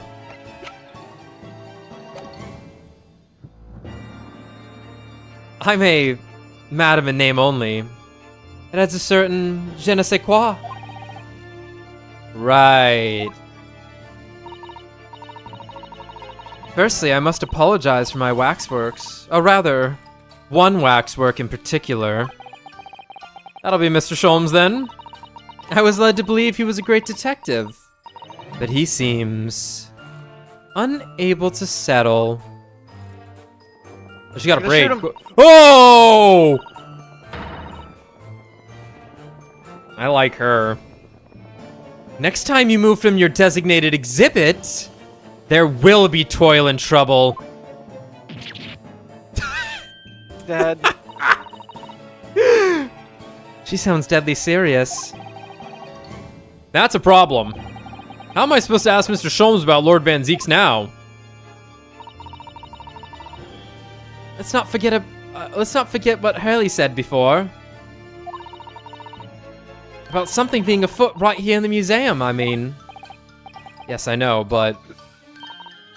I'm so curious! I want to know what's happening here! Haven't we got enough on our plate already? She's so cool. Does she just have money on her waist? What is that? Here comes the money. She's cute and cool and a witch.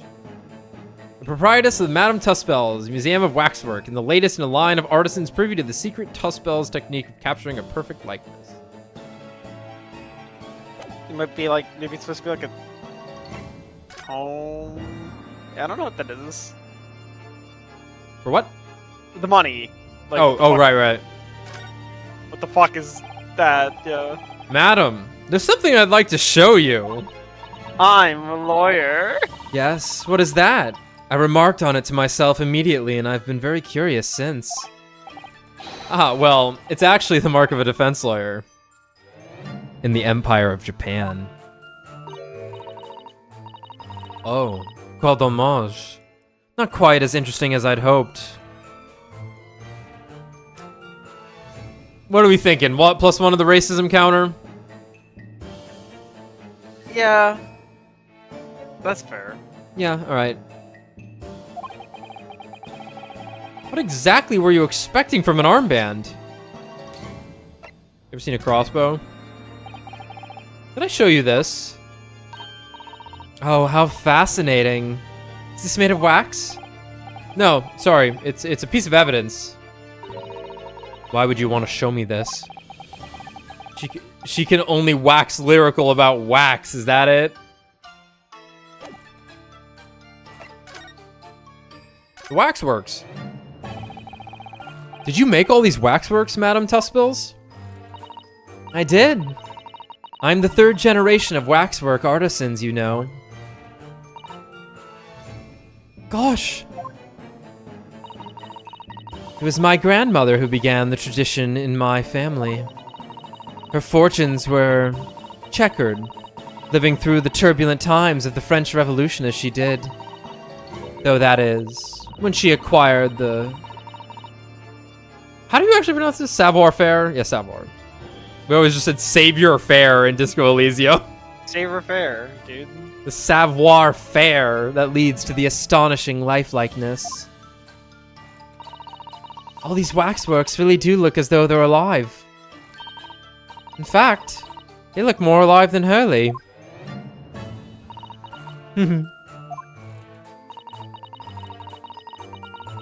What you see exhibited here represents the most atrocious of London's criminals past. All the waxworks were created in the presence of the real people on which they were modeled, in the hours immediately following their executions. That is the secret to the extraordinary lifelikeness. That sounds terrifying. All walks of life have similar challenges, I'm sure. To carry out one's trade par excellence, one must go to extraordinary lengths. My exhibits are a reflection of society! I create only that which the public wishes to see. Why couldn't the public have wished for something less horrifying? Do not fear. Sorry? This room is the only one in the museum with such a macabre theme. I do hope you'll explore. There are models of famous singers, actors, politicians. Something for every taste, I hope. It was Iris who dragged me straight in here, come to think of it. Sorry. Perhaps I should have eased you into things. The Great Detective Waxwork. You're not gonna kill him, are you? What's the situation with that? My temporary waxwork model. He approached me some days ago, you see, with a business proposal. Oh, What sort of proposal?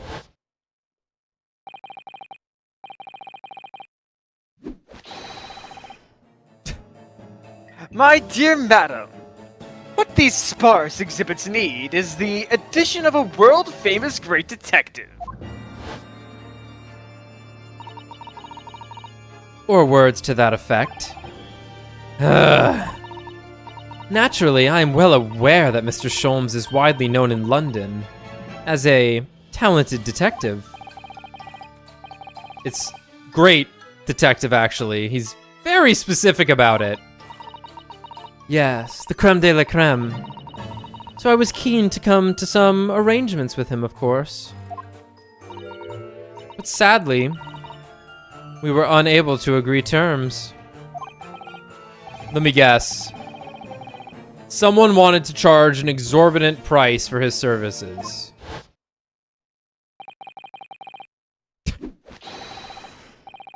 For a mere 500 pounds, I will dive into your cauldron of wax this very moment.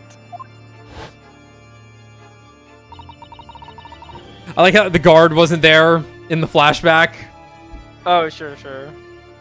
Or words to that effect. Mr. Sholmes might have overdone it slightly with the sales pitch. Regrettably, the museum has a shortage of funds at the moment due to unforeseen circumstances. You need money? I don't have any, but, like, you know, I'll help you out. So we came to the current arrangement instead. Surely he doesn't really need to do what he's doing, though, does he? I would think not, but he was very insistent. I am very insistent. I have a 50-shilling problem that must be resolved by the morning.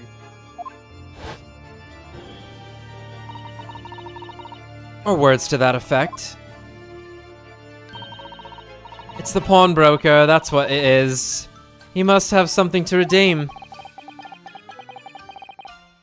Is the consulting detective work not going so well?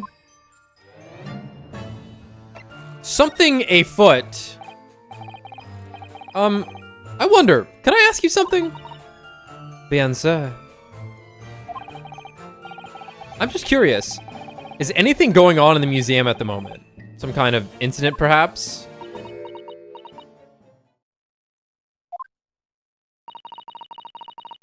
Whoever suggested such a thing to you? Oh, well, it was... your temporary waxwork over there who mentioned it to me a little... Ceiling, ceiling, Oh! ceiling, ceiling, ceiling. He's disappeared. A wax model is a work of art, not some tawdry object for trade. There you are! Leaving the exhibit again when you should be working? Do you wish to be melted down? God. I mean... man's gotta do what he's gotta do, right?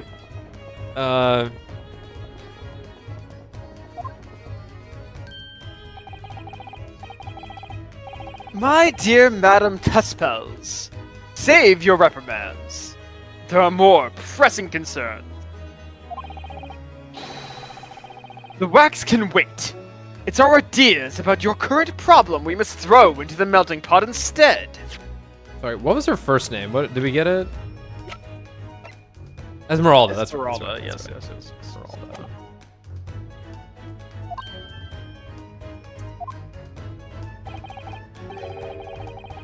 Personally, I would advise you not to involve the police. Why ever not? Because they're mean to me. She's turned white as a sheet.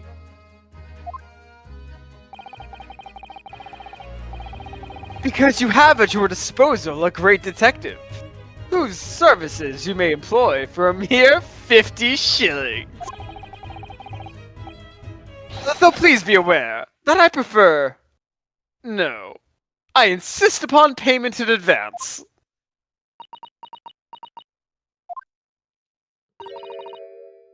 Very well. Let us see if the great detective is able to live up to his name, shall we? I'm not sure what's on her waist there.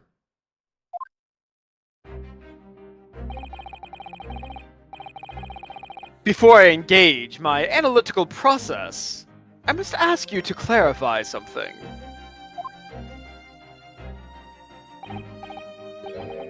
What, pray, is behind the curtain?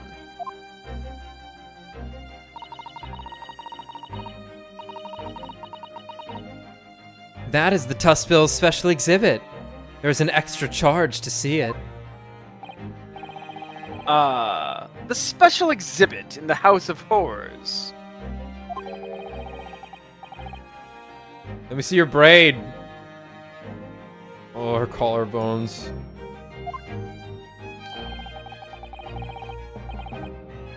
Would you be so kind as to draw back the curtain? I wonder. Esmeralda, back up. He's gonna take your hat. He's got a grip on it. It's over.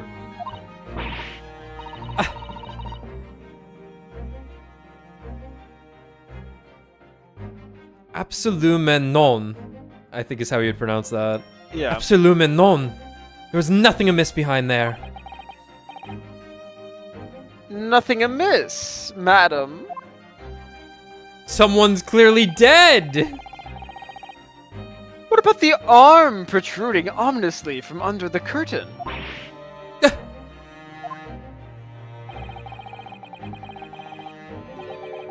I strongly encourage you to allow me to see what lies beyond, before the situation worsens. Yes. Very well. I will draw back the curtains. There's that fucking word again. But only a little. Gone. Soupçon. God, I looked it up last time. I forgot what the fuck. But only a soupçon. What does this have to do with anything? Why are we here? Yeah, right. Small quantity of something. That was right. Whoa. I must confess, I peeked behind the curtain earlier. The Tuspell's special exhibit is a very bleak graveyard scene indeed.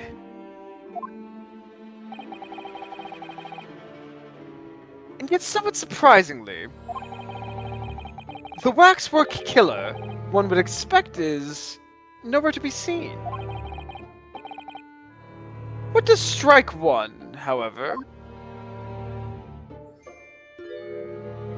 Oh, I know this guy. yeah, it was a juror. This was, I believe, the first foreman we ever ran into. Huh. Is the portly gentleman lying peacefully on his back on the floor? Oh no, he ate it. He ate the wax? The whole wax statue, he ate it all.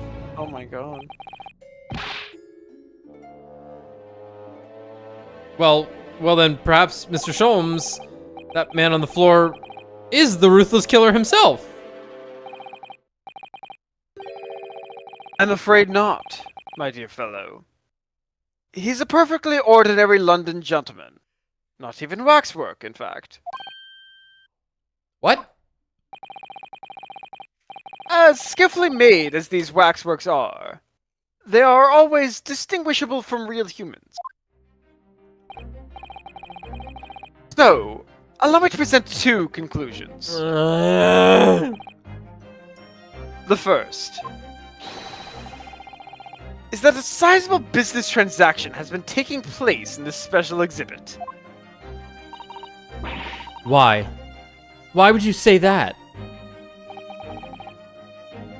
And the second is that the aforementioned transaction is linked to a serious crime.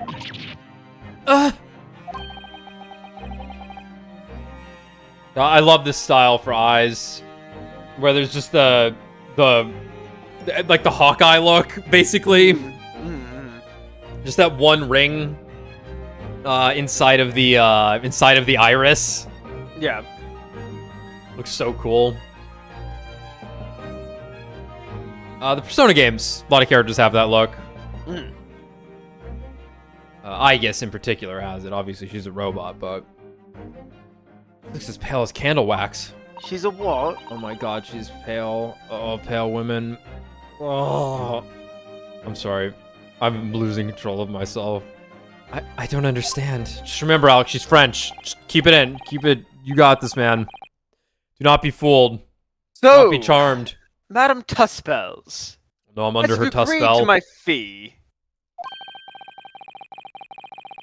You shall now have the pleasure of seeing this famously great detective and temporary exhibit at work. No, don't do it. Mr. Takumi, no. No! The game is afoot. No! Okay, do we skip through all of this and then just do it normally? We're gonna have to read this twice and it's gonna be nonsense both times. I think that's Like, it might be a little awkward to do it, but like, fuck it. fair. Fuck, I'm let's give skipping. it a I'm shot. skipping. Let's Yeah, give it a just shot. don't look. Let's Just give no it a one shot. look at it. Okay. Oh, this is gonna take forever. Oh, this is gonna take for fucking ever, no matter what we do, though, because the fucking all the text is gonna have to go. Fuck it, we're doing it. If you want to read anything right now, be my guest to glance at it, okay? Or it was money. It was money. I mean, I didn't see that. No, you can see it. It's fine. It's just that like this is reiterated in its fucking entirety when we re-go through it. So.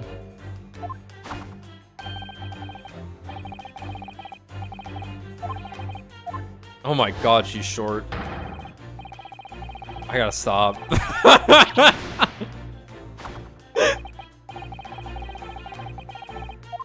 Someone fucking shoot me in the back of the head. I want to see her braid so badly.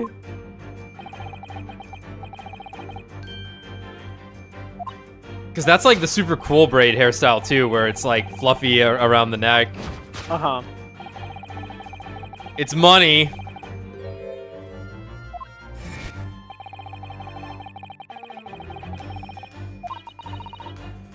Okay, there it is. I'm sorry. Is she holding a wax hand behind her back?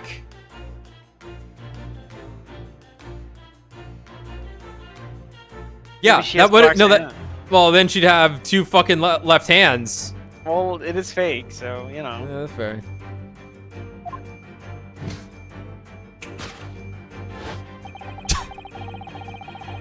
Anyway, we keep skipping. Yeah, well, God, what's happening?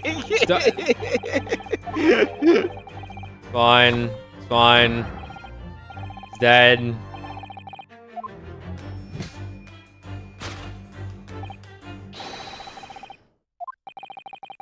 Uh-huh. Let's see. We're not It was yet. sold. Yeah. It was sold.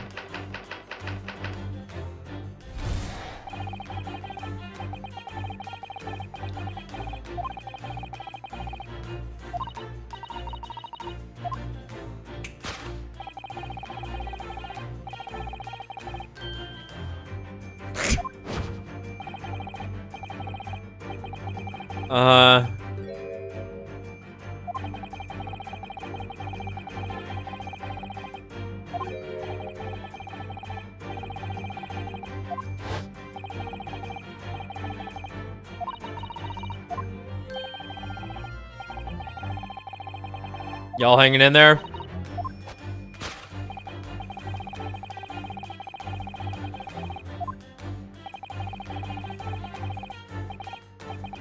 There's a price tag on the scarf. That's kind of cool.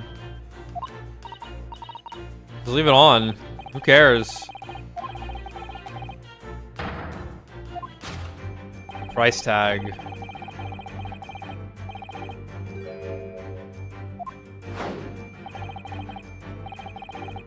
Not the thruppence.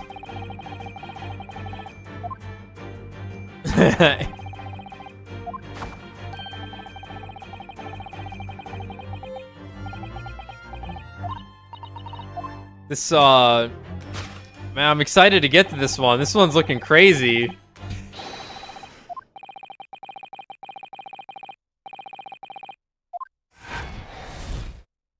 right, let's see if All we've right. made a terrible mistake or not. No, the only person who made a terrible mistake was the designer to put this mechanic in the game.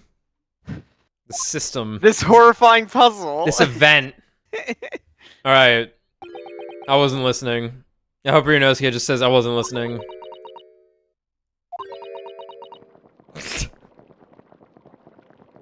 Just carry that with you.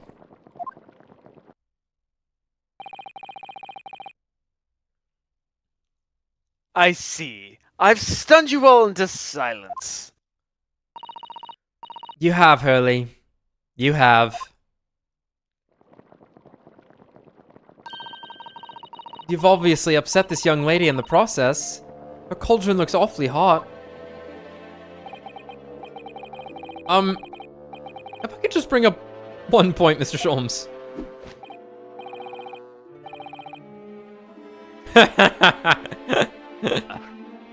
Arius Naruhodo. 1 point. I'm all ears, my dear fellow. He never misses the free throws. According to your deduction, then, the special exhibit featured this old policeman. So that would mean that he's the particularly ruthless murderer, wouldn't it?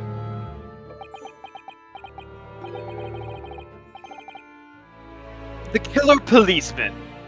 Ottermole. Sorry.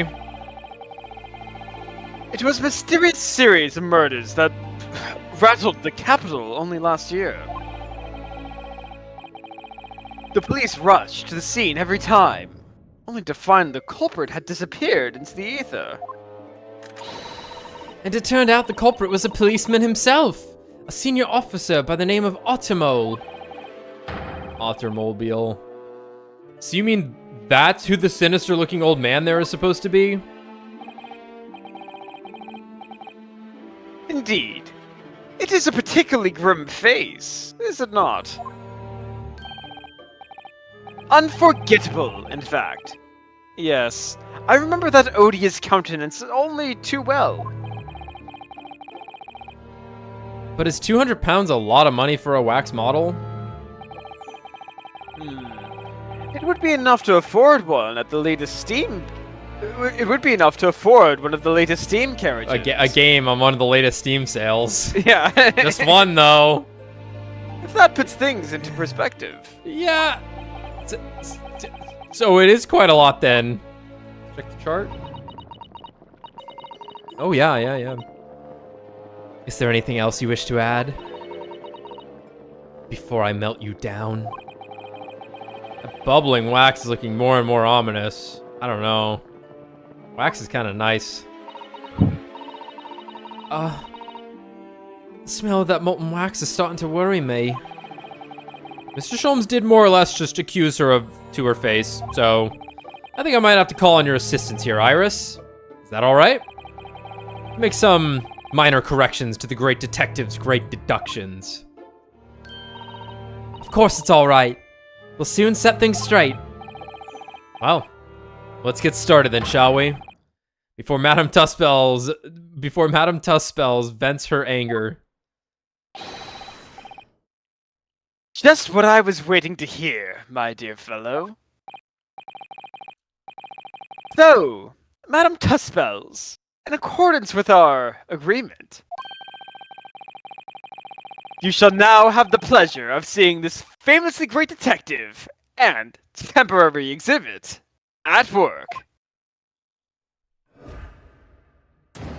Hold it there, you son of a bitch. I hate you. Goddamn fucking idiot. I hate you. Alright. Let's see how this flows. I think To it's begin fine. with, we must ask ourselves what exactly is afoot here in this museum. Like, it'll be fine because he's always pointing at nonsense anyway, and then when we get to that topic, we discover what it is then and there, rather Right, than knowing right. it already. Right. Leg. The answer is revealed by the bundle of banknotes protruding so helpfully from your bag. Oh, she's got her blades on her leg there. Oh. Yeah, you got a sculpt. Yeah, it's just money, dude. Pouring straight out. The bundle of banknotes protruding so helpfully from your bag. In my estimation, some 200 pounds. That is all my own money. So, what does this large sum of money reveal? As much as the involuntary glance you cast. It would seem, Madam Tussfells. Yes, the answer lies where your eyes fall now. Now fall. The significance of the 200 pounds is revealed by that public notice.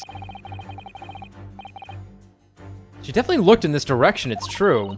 But I'm not sure she'd sell any of her waxworks, even for 200 pounds. Oh? She must pour her heart and soul into making them, don't you think? Over and above the wax. If it were me, I wouldn't sell them for anything. Iris looks like she's going off to war, man. It's sad. Yeah. all of the scientists and dandies can't fight anymore, so they have to send off 10-year-old girls. Or orphans, right? Like, Yeah. tough. Not good times. World's fucked, dude. For that much money, I would. But it sounds like that makes me a bad person, so I'm not gonna say that. Well, anyway, I wonder if the 200 pounds could have some other significance. Let's follow that furtive glance again and see if there's anything else that would explain it. It's so funny. It's so fun. Oh. Oh. Oh. Note on the wall. Meat on the bone. It seems this well-dressed gentleman is alive after all. Just not alive and kicking. And he's not a waxwork or a model of a mass murderer. I'm not sure I'd pay 200 pounds for him. I don't think the man's up for sale. Well, anyway, it was a silly place to put him. Other museum visitors would easily trip. I don't think the man was put there on purpose either. If you tripped over him, that would be embarrassing. What does this say? Waxwork for sale. Would anyone really buy models of mass murderers? Yes. I think I'd rather have 200 pounds in my pocket. Exactly. You could buy one of those brand new types of steam carriage. That's what I'd spend it on if I had it, no question. Oh, I'd buy all the herbs in the world. Must be another explanation for the money. We need to keep looking.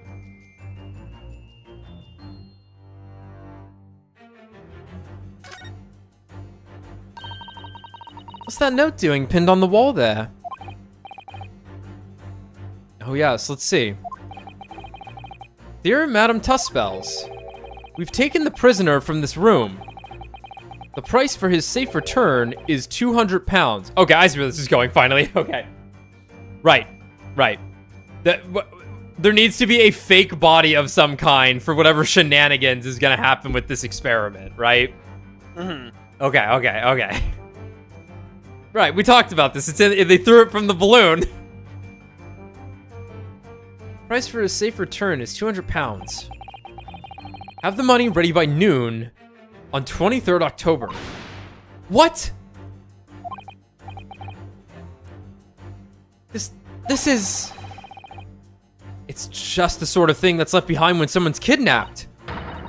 Yes, it's a ransom note. Exactly. Ransom note. You ever been held for ransom? I shouldn't just casually ask that. Like, it's funny to ask it, but then I go, you know what? Let's not bring that up. I hope no one has. Jesus. The significance of the 200 pounds is revealed by that ransom note. Quite so. And we must congratulate these criminals on their inventiveness. Abducting a waxwork.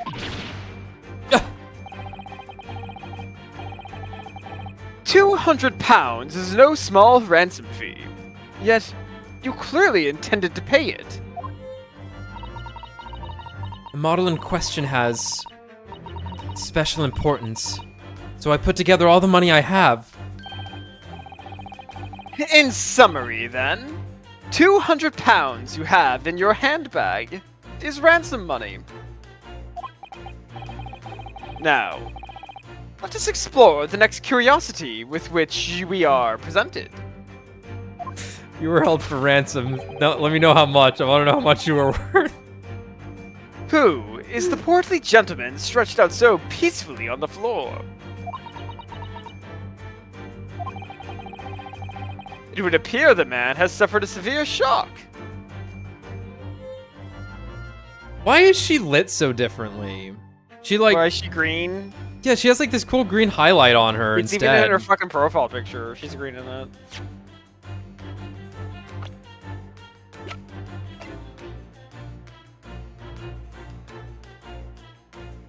Her clothes are just toned like that. She's Esmeralda. Yeah, she's definitely. Yeah. It appears the man has suffered a severe shock. The cause of which Which? is clearly known to you. Oh, I like that face. Let me just kiss my screen real quick.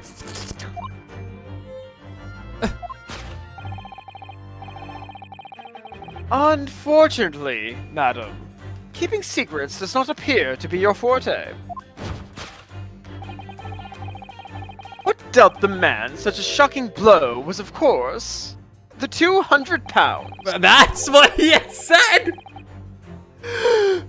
So if the waxwork was kidnapped, where does that leave us in terms of who this man is? We could just ask him when he comes round. Ah, that's no fun. I think the point of this exercise is to understand the beauty of the deduction process, Iris. Okay. Hurley's trying so hard. We mustn't let him down. Well, there's little doubt that he suffered a shock. That much seems clear. But in that case, what's Madame Tussville's trying to hide? Let's have a closer look around. Well, he just saw her and fell over. Yeah, yeah. I mean, like... Yeah, she's holding the hand with the long hair braid. Oh, fuck yeah, I get to examine it.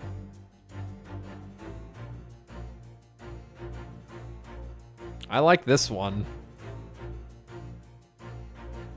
Do I have to progress the game? She has to go to jail forever.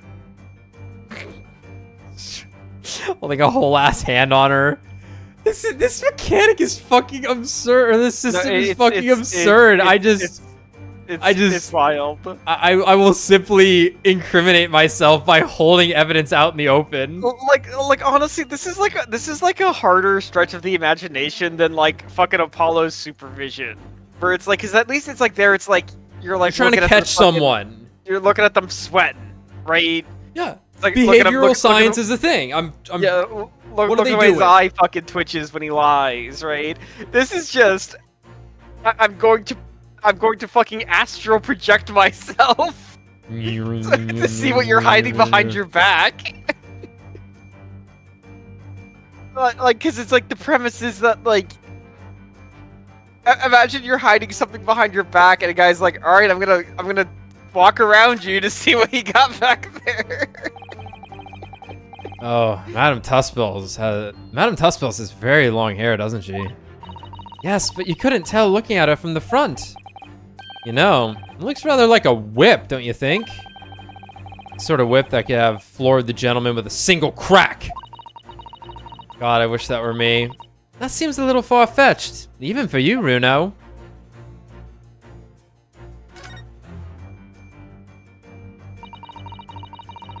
This is just Madame Tussville's right hand, isn't it? Yes, it must be. I can clearly see her left hand after all. Oh, but wait a minute. This is a left hand as well, look. Ah! Don't say such creepy things, Iris, please. And it seems very stiff, too. In fact, it's really hard.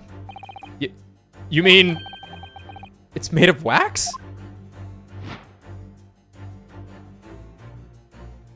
Take that!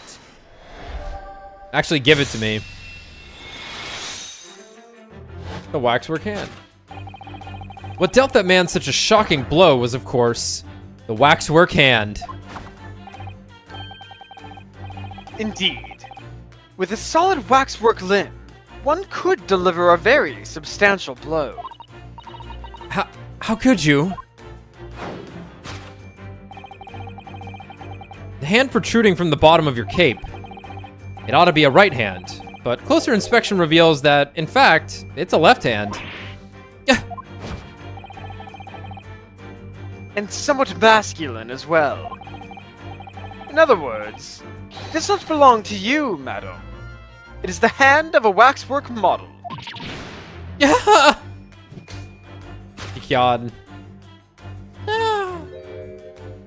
Whoa. Wow. Some of the visitors to my museum can be troublesome. Dude, it's the fucking Lance that in the Monster Hunter Oh my game. fucking god. Gunner spotted. They meddle with the exhibits and cause damage. So you mean that arm? Yes. This gentleman saw fit to try to remove it as a souvenir. No small keepsake. Trying to look at her legs, hold on. Okay.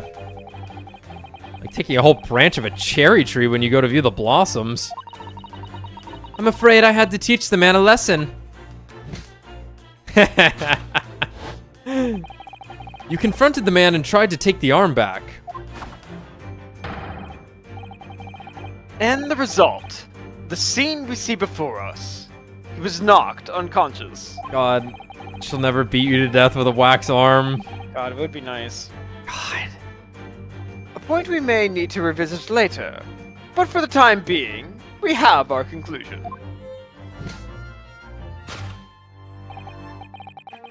Yes, the killer in the special exhibit has been kidnapped. See, this works way better.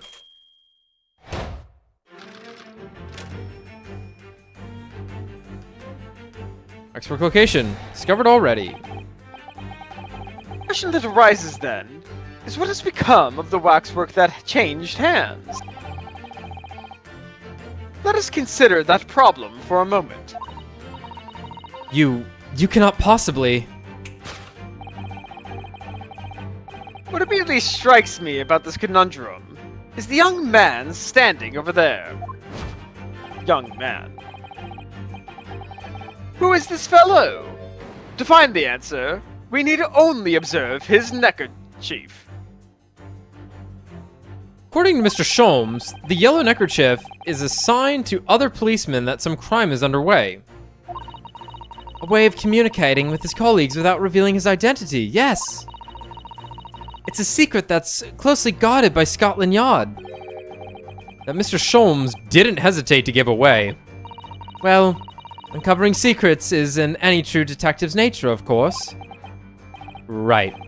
Anyway, judging from Madame Tuspel's reaction to Mr. Sholmes' deduction, I think perchance we might not have identified the man quite correctly.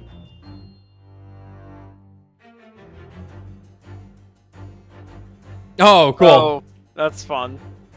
That's very fun. What the? The man has a stub sticking out of his shoulder where his arm should be. Ah, well that settles that then. Right, this isn't a real person at all. His entire arm's been ripped off, from the shoulder down. His arm's been... Oh, of course, that ties in with what we just found out. Take that! Shoulder stub.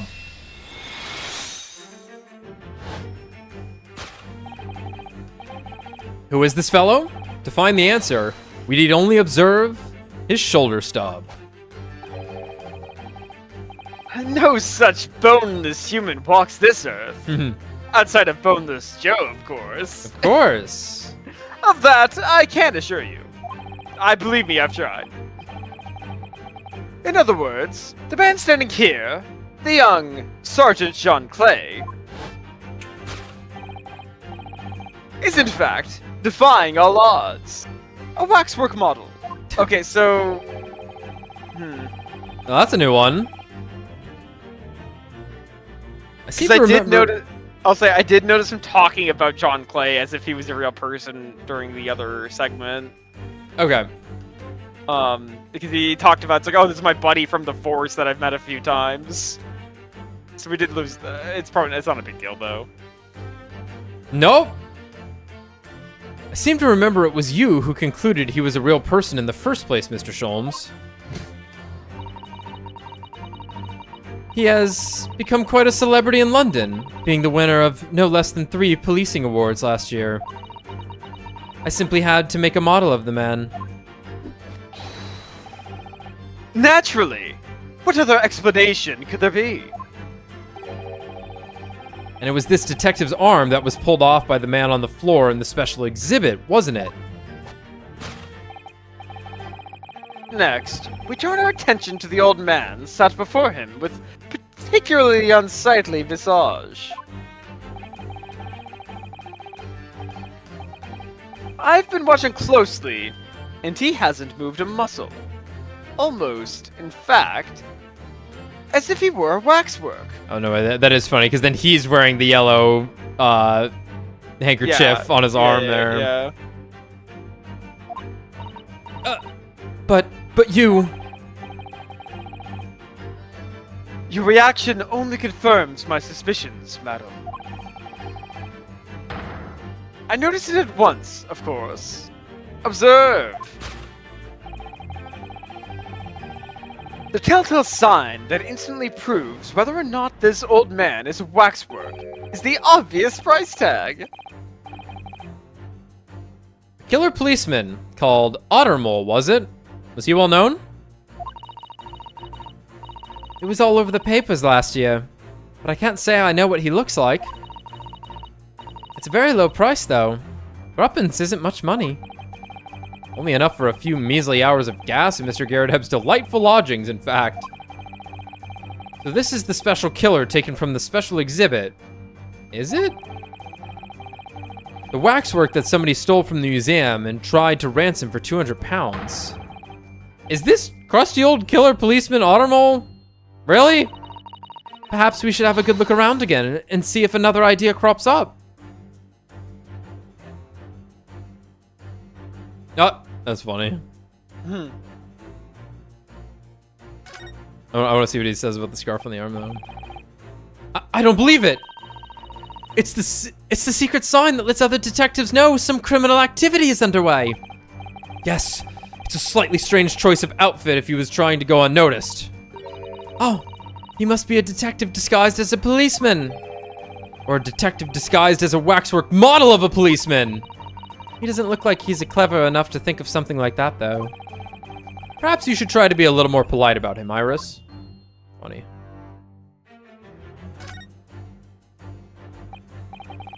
Look at this! The old man's tapping his foot like crazy. He seems to be fast asleep, though. He's not tapping his foot consciously, then. So you mean... It must be a twitch. Never mind that. The point is... Waxworks don't tap their feet or twitch.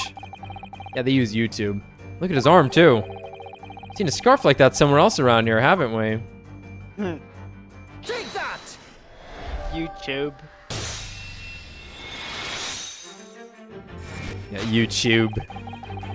The telltale sign that instantly proves whether or not this old man is a waxwork is the obvious twitch. It is moving. Even the most realistic waxworks do not exhibit a twitch. In other words, this splendid old man is in fact a genuine member of Scotland Yard. Slight shift in your choice of adjectives, then. And there you have it. Well, Madam Tuspels. Well, what? It was me who contacted the police and demanded that someone come in the first place. He is clearly fatigued. He's sound asleep. But then, What's this tag about showing a price of 3 pence? And no doubt, the price tag of the muffler, which the old Bobby purchased recently at a local market. And I presume you've observed the scarf tied around his arm. Does that not strike you, Mr. Naruhodo? Yes! The secret sign used by detectives to show that some criminal activity is currently underway. Oh my god, we're committing crimes right now. Of course. Because as you know, there's been just such criminal activity happening here. As you deduced from the very beginning, Detective. No. It would seem that we finally arrive at the truth.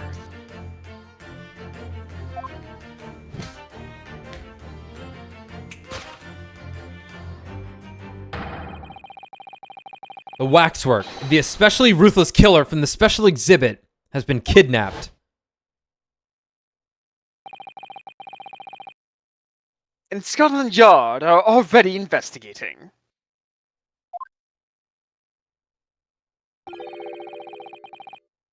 But the model's whereabouts remain a mystery. Thus concludes Herlock Sholmes' great deduction of this horrifying puzzle.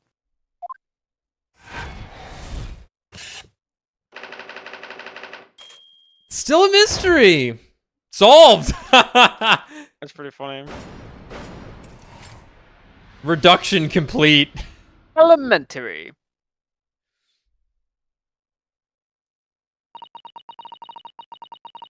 You wanna like get something to eat later? Something to eat later, Tuspels? I mean, like, you gotta be hungry. Don't worry, I'll find who stole it. I mean, I probably will find it. I'm pretty good at that. You know, you can save that money for something else. What the fuck's wrong with me? All sorts of people visit my museum here. Men and women, young and old. Sometimes they drop in just for a short time on their way back from the pub. I welcome them all. But if anyone tries to damage my exhibits, I do not take it lightly. Anyway.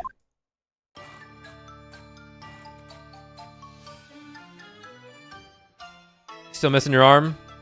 Oh my god, she's so fucking cute. Your great deduction was even more enchanting than I had been led to believe. Love me a good smile on a character. It was a pleasure, my dear madam. I'm gratified that you enjoyed the spectacle. And as for your rough customer, I've no doubt he'll regain consciousness shortly and return home. What concerns me more is the waxwork from the special display, if it was indeed genuinely abducted.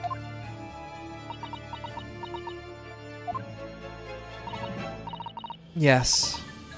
Tragically, it was. Damn. To recount to us the events surrounding the stolen waxwork. In as much detail as possible, if you please. Very well. But after I have told you what I know, I must insist that you return to your work. Damn! He's gonna flip into it, yep.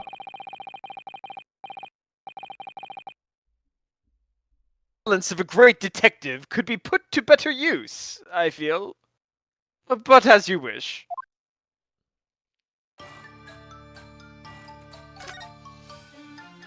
Stolen waxwork.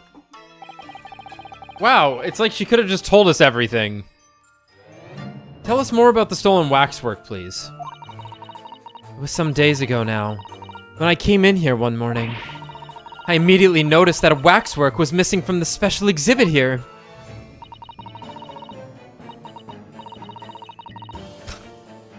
She looks so ridiculous. It is your most prominent display, so that's why the curtains were closed. And I found the ransom note in its place.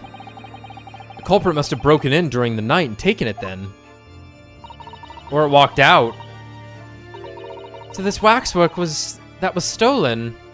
It was a model of some horrible criminal, I suppose.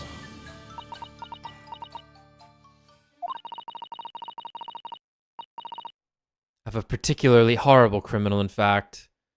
If it is the cop, we were shown that badge number from Gina, and I see the number on the tombstone.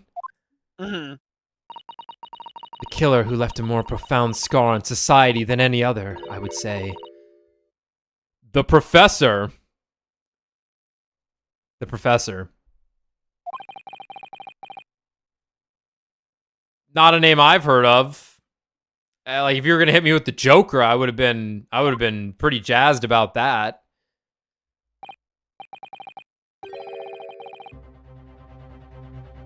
So, Mr. Naruhodo, it seems the circle is complete. Sorry?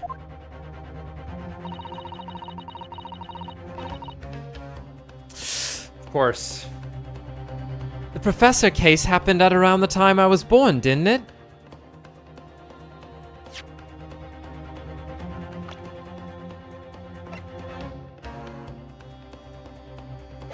Okay.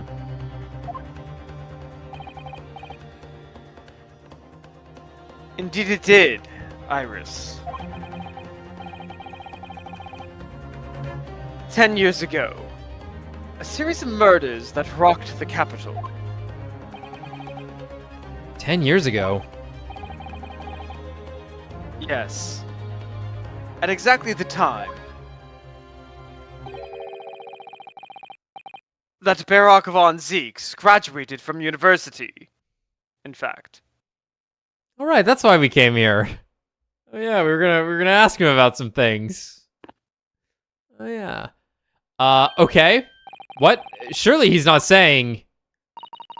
So the big event that changed Mr. Reaper's life. What was he, the prosecutor on the case?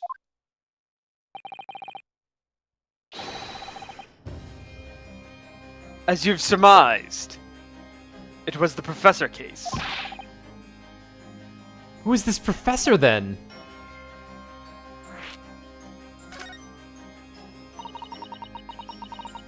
It was a series of gruesome murders that had all of London gripped in terror a decade ago.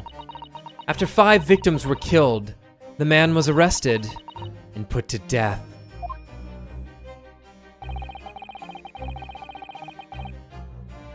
And now he's immortalized here in wax for all Londoners to admire and enjoy. Though, of course, he happens to be absent at present on account of the abduction. But I don't understand. How is all this related to Lord Van Zeeks?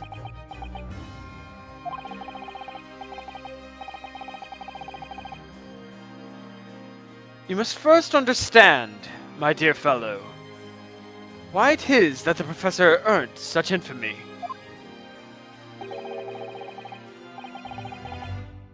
It was due to the victims he chose. Some of Whitehall's finest. What do you mean, Hurley? Those murdered by the Professor were some of the highest members of the British aristocracy. Members of the nobility, even royalty. It sent shockwaves through the country's administration. Members of the... Oh! Wait, of course! What Professor Harebrain said. Lord Van Zeeks is from a family with noble blood. Oh gosh! It was the 5th victim that led to the Professor's arrest. The last of the killer's prey was a young noble woman by the name of... Noble woman? A young noble by the name of... Young noble by the name of... Clint Van Zeeks. No! I don't believe it! Van Zeeks?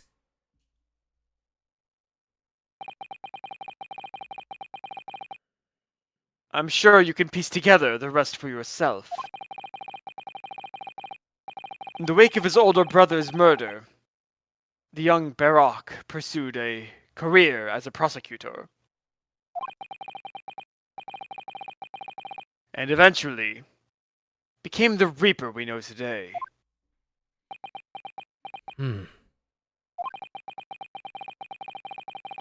I had no idea Lord Van Zeeks had such a tragic past. I'm afraid that's all I can say on the matter. For the time being, at least. After all, I have work to do. As a waxwork exhibit. Yeah, I would do the same for her. I'm afraid I shall have to excuse myself as well. Oh, yes, of course. It's been a pleasure. Thank you. Wink. No, I'll put her back on the screen.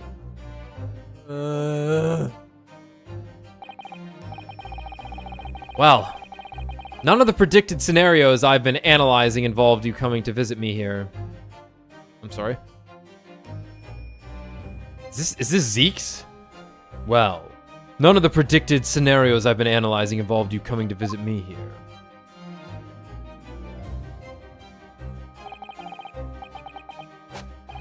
It's been too long. It really has. I'm delighted to see you, Barak. It's been 10 years. And here we are, meeting in a prison of all places.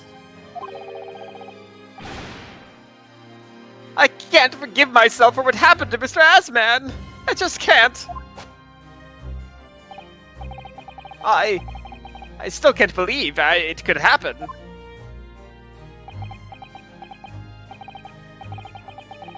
Tomorrow, the court will decide. Yes. I'm a young Eastern man acting for my defense. He seems reliable enough, though. It was an accident. A terrible accident. He assures me he can prove it.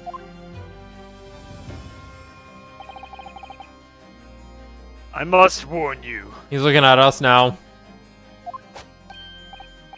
Oh, I know. I've heard already. You're going to be prosecuting, aren't you? Yes.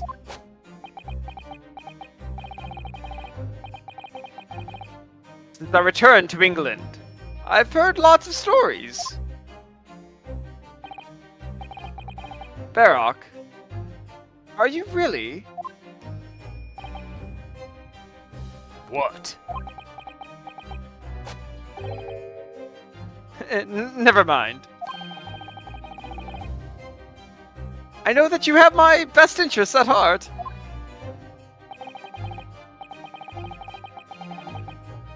My friend is on trial. I wouldn't entrust it to anybody else. Of course. I fully understand. God, Zeke's is gonna go into like turbo dick mode.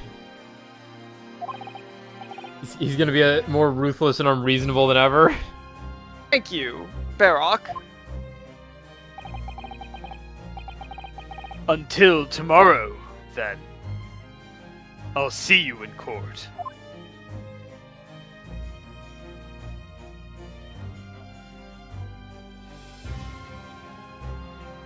All right. Well, might be a minute before we get back to that. Got some other stuff streaming this week. But looking good. A lot happening here. I like it. I like it a lot. All right.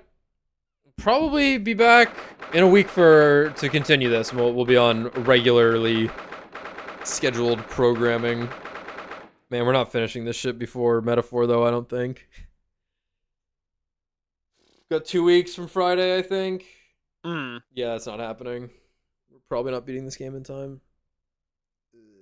We'll see. It'll be fine either way. Shouldn't stress it, but all right, guys. We'll see you next time. Later.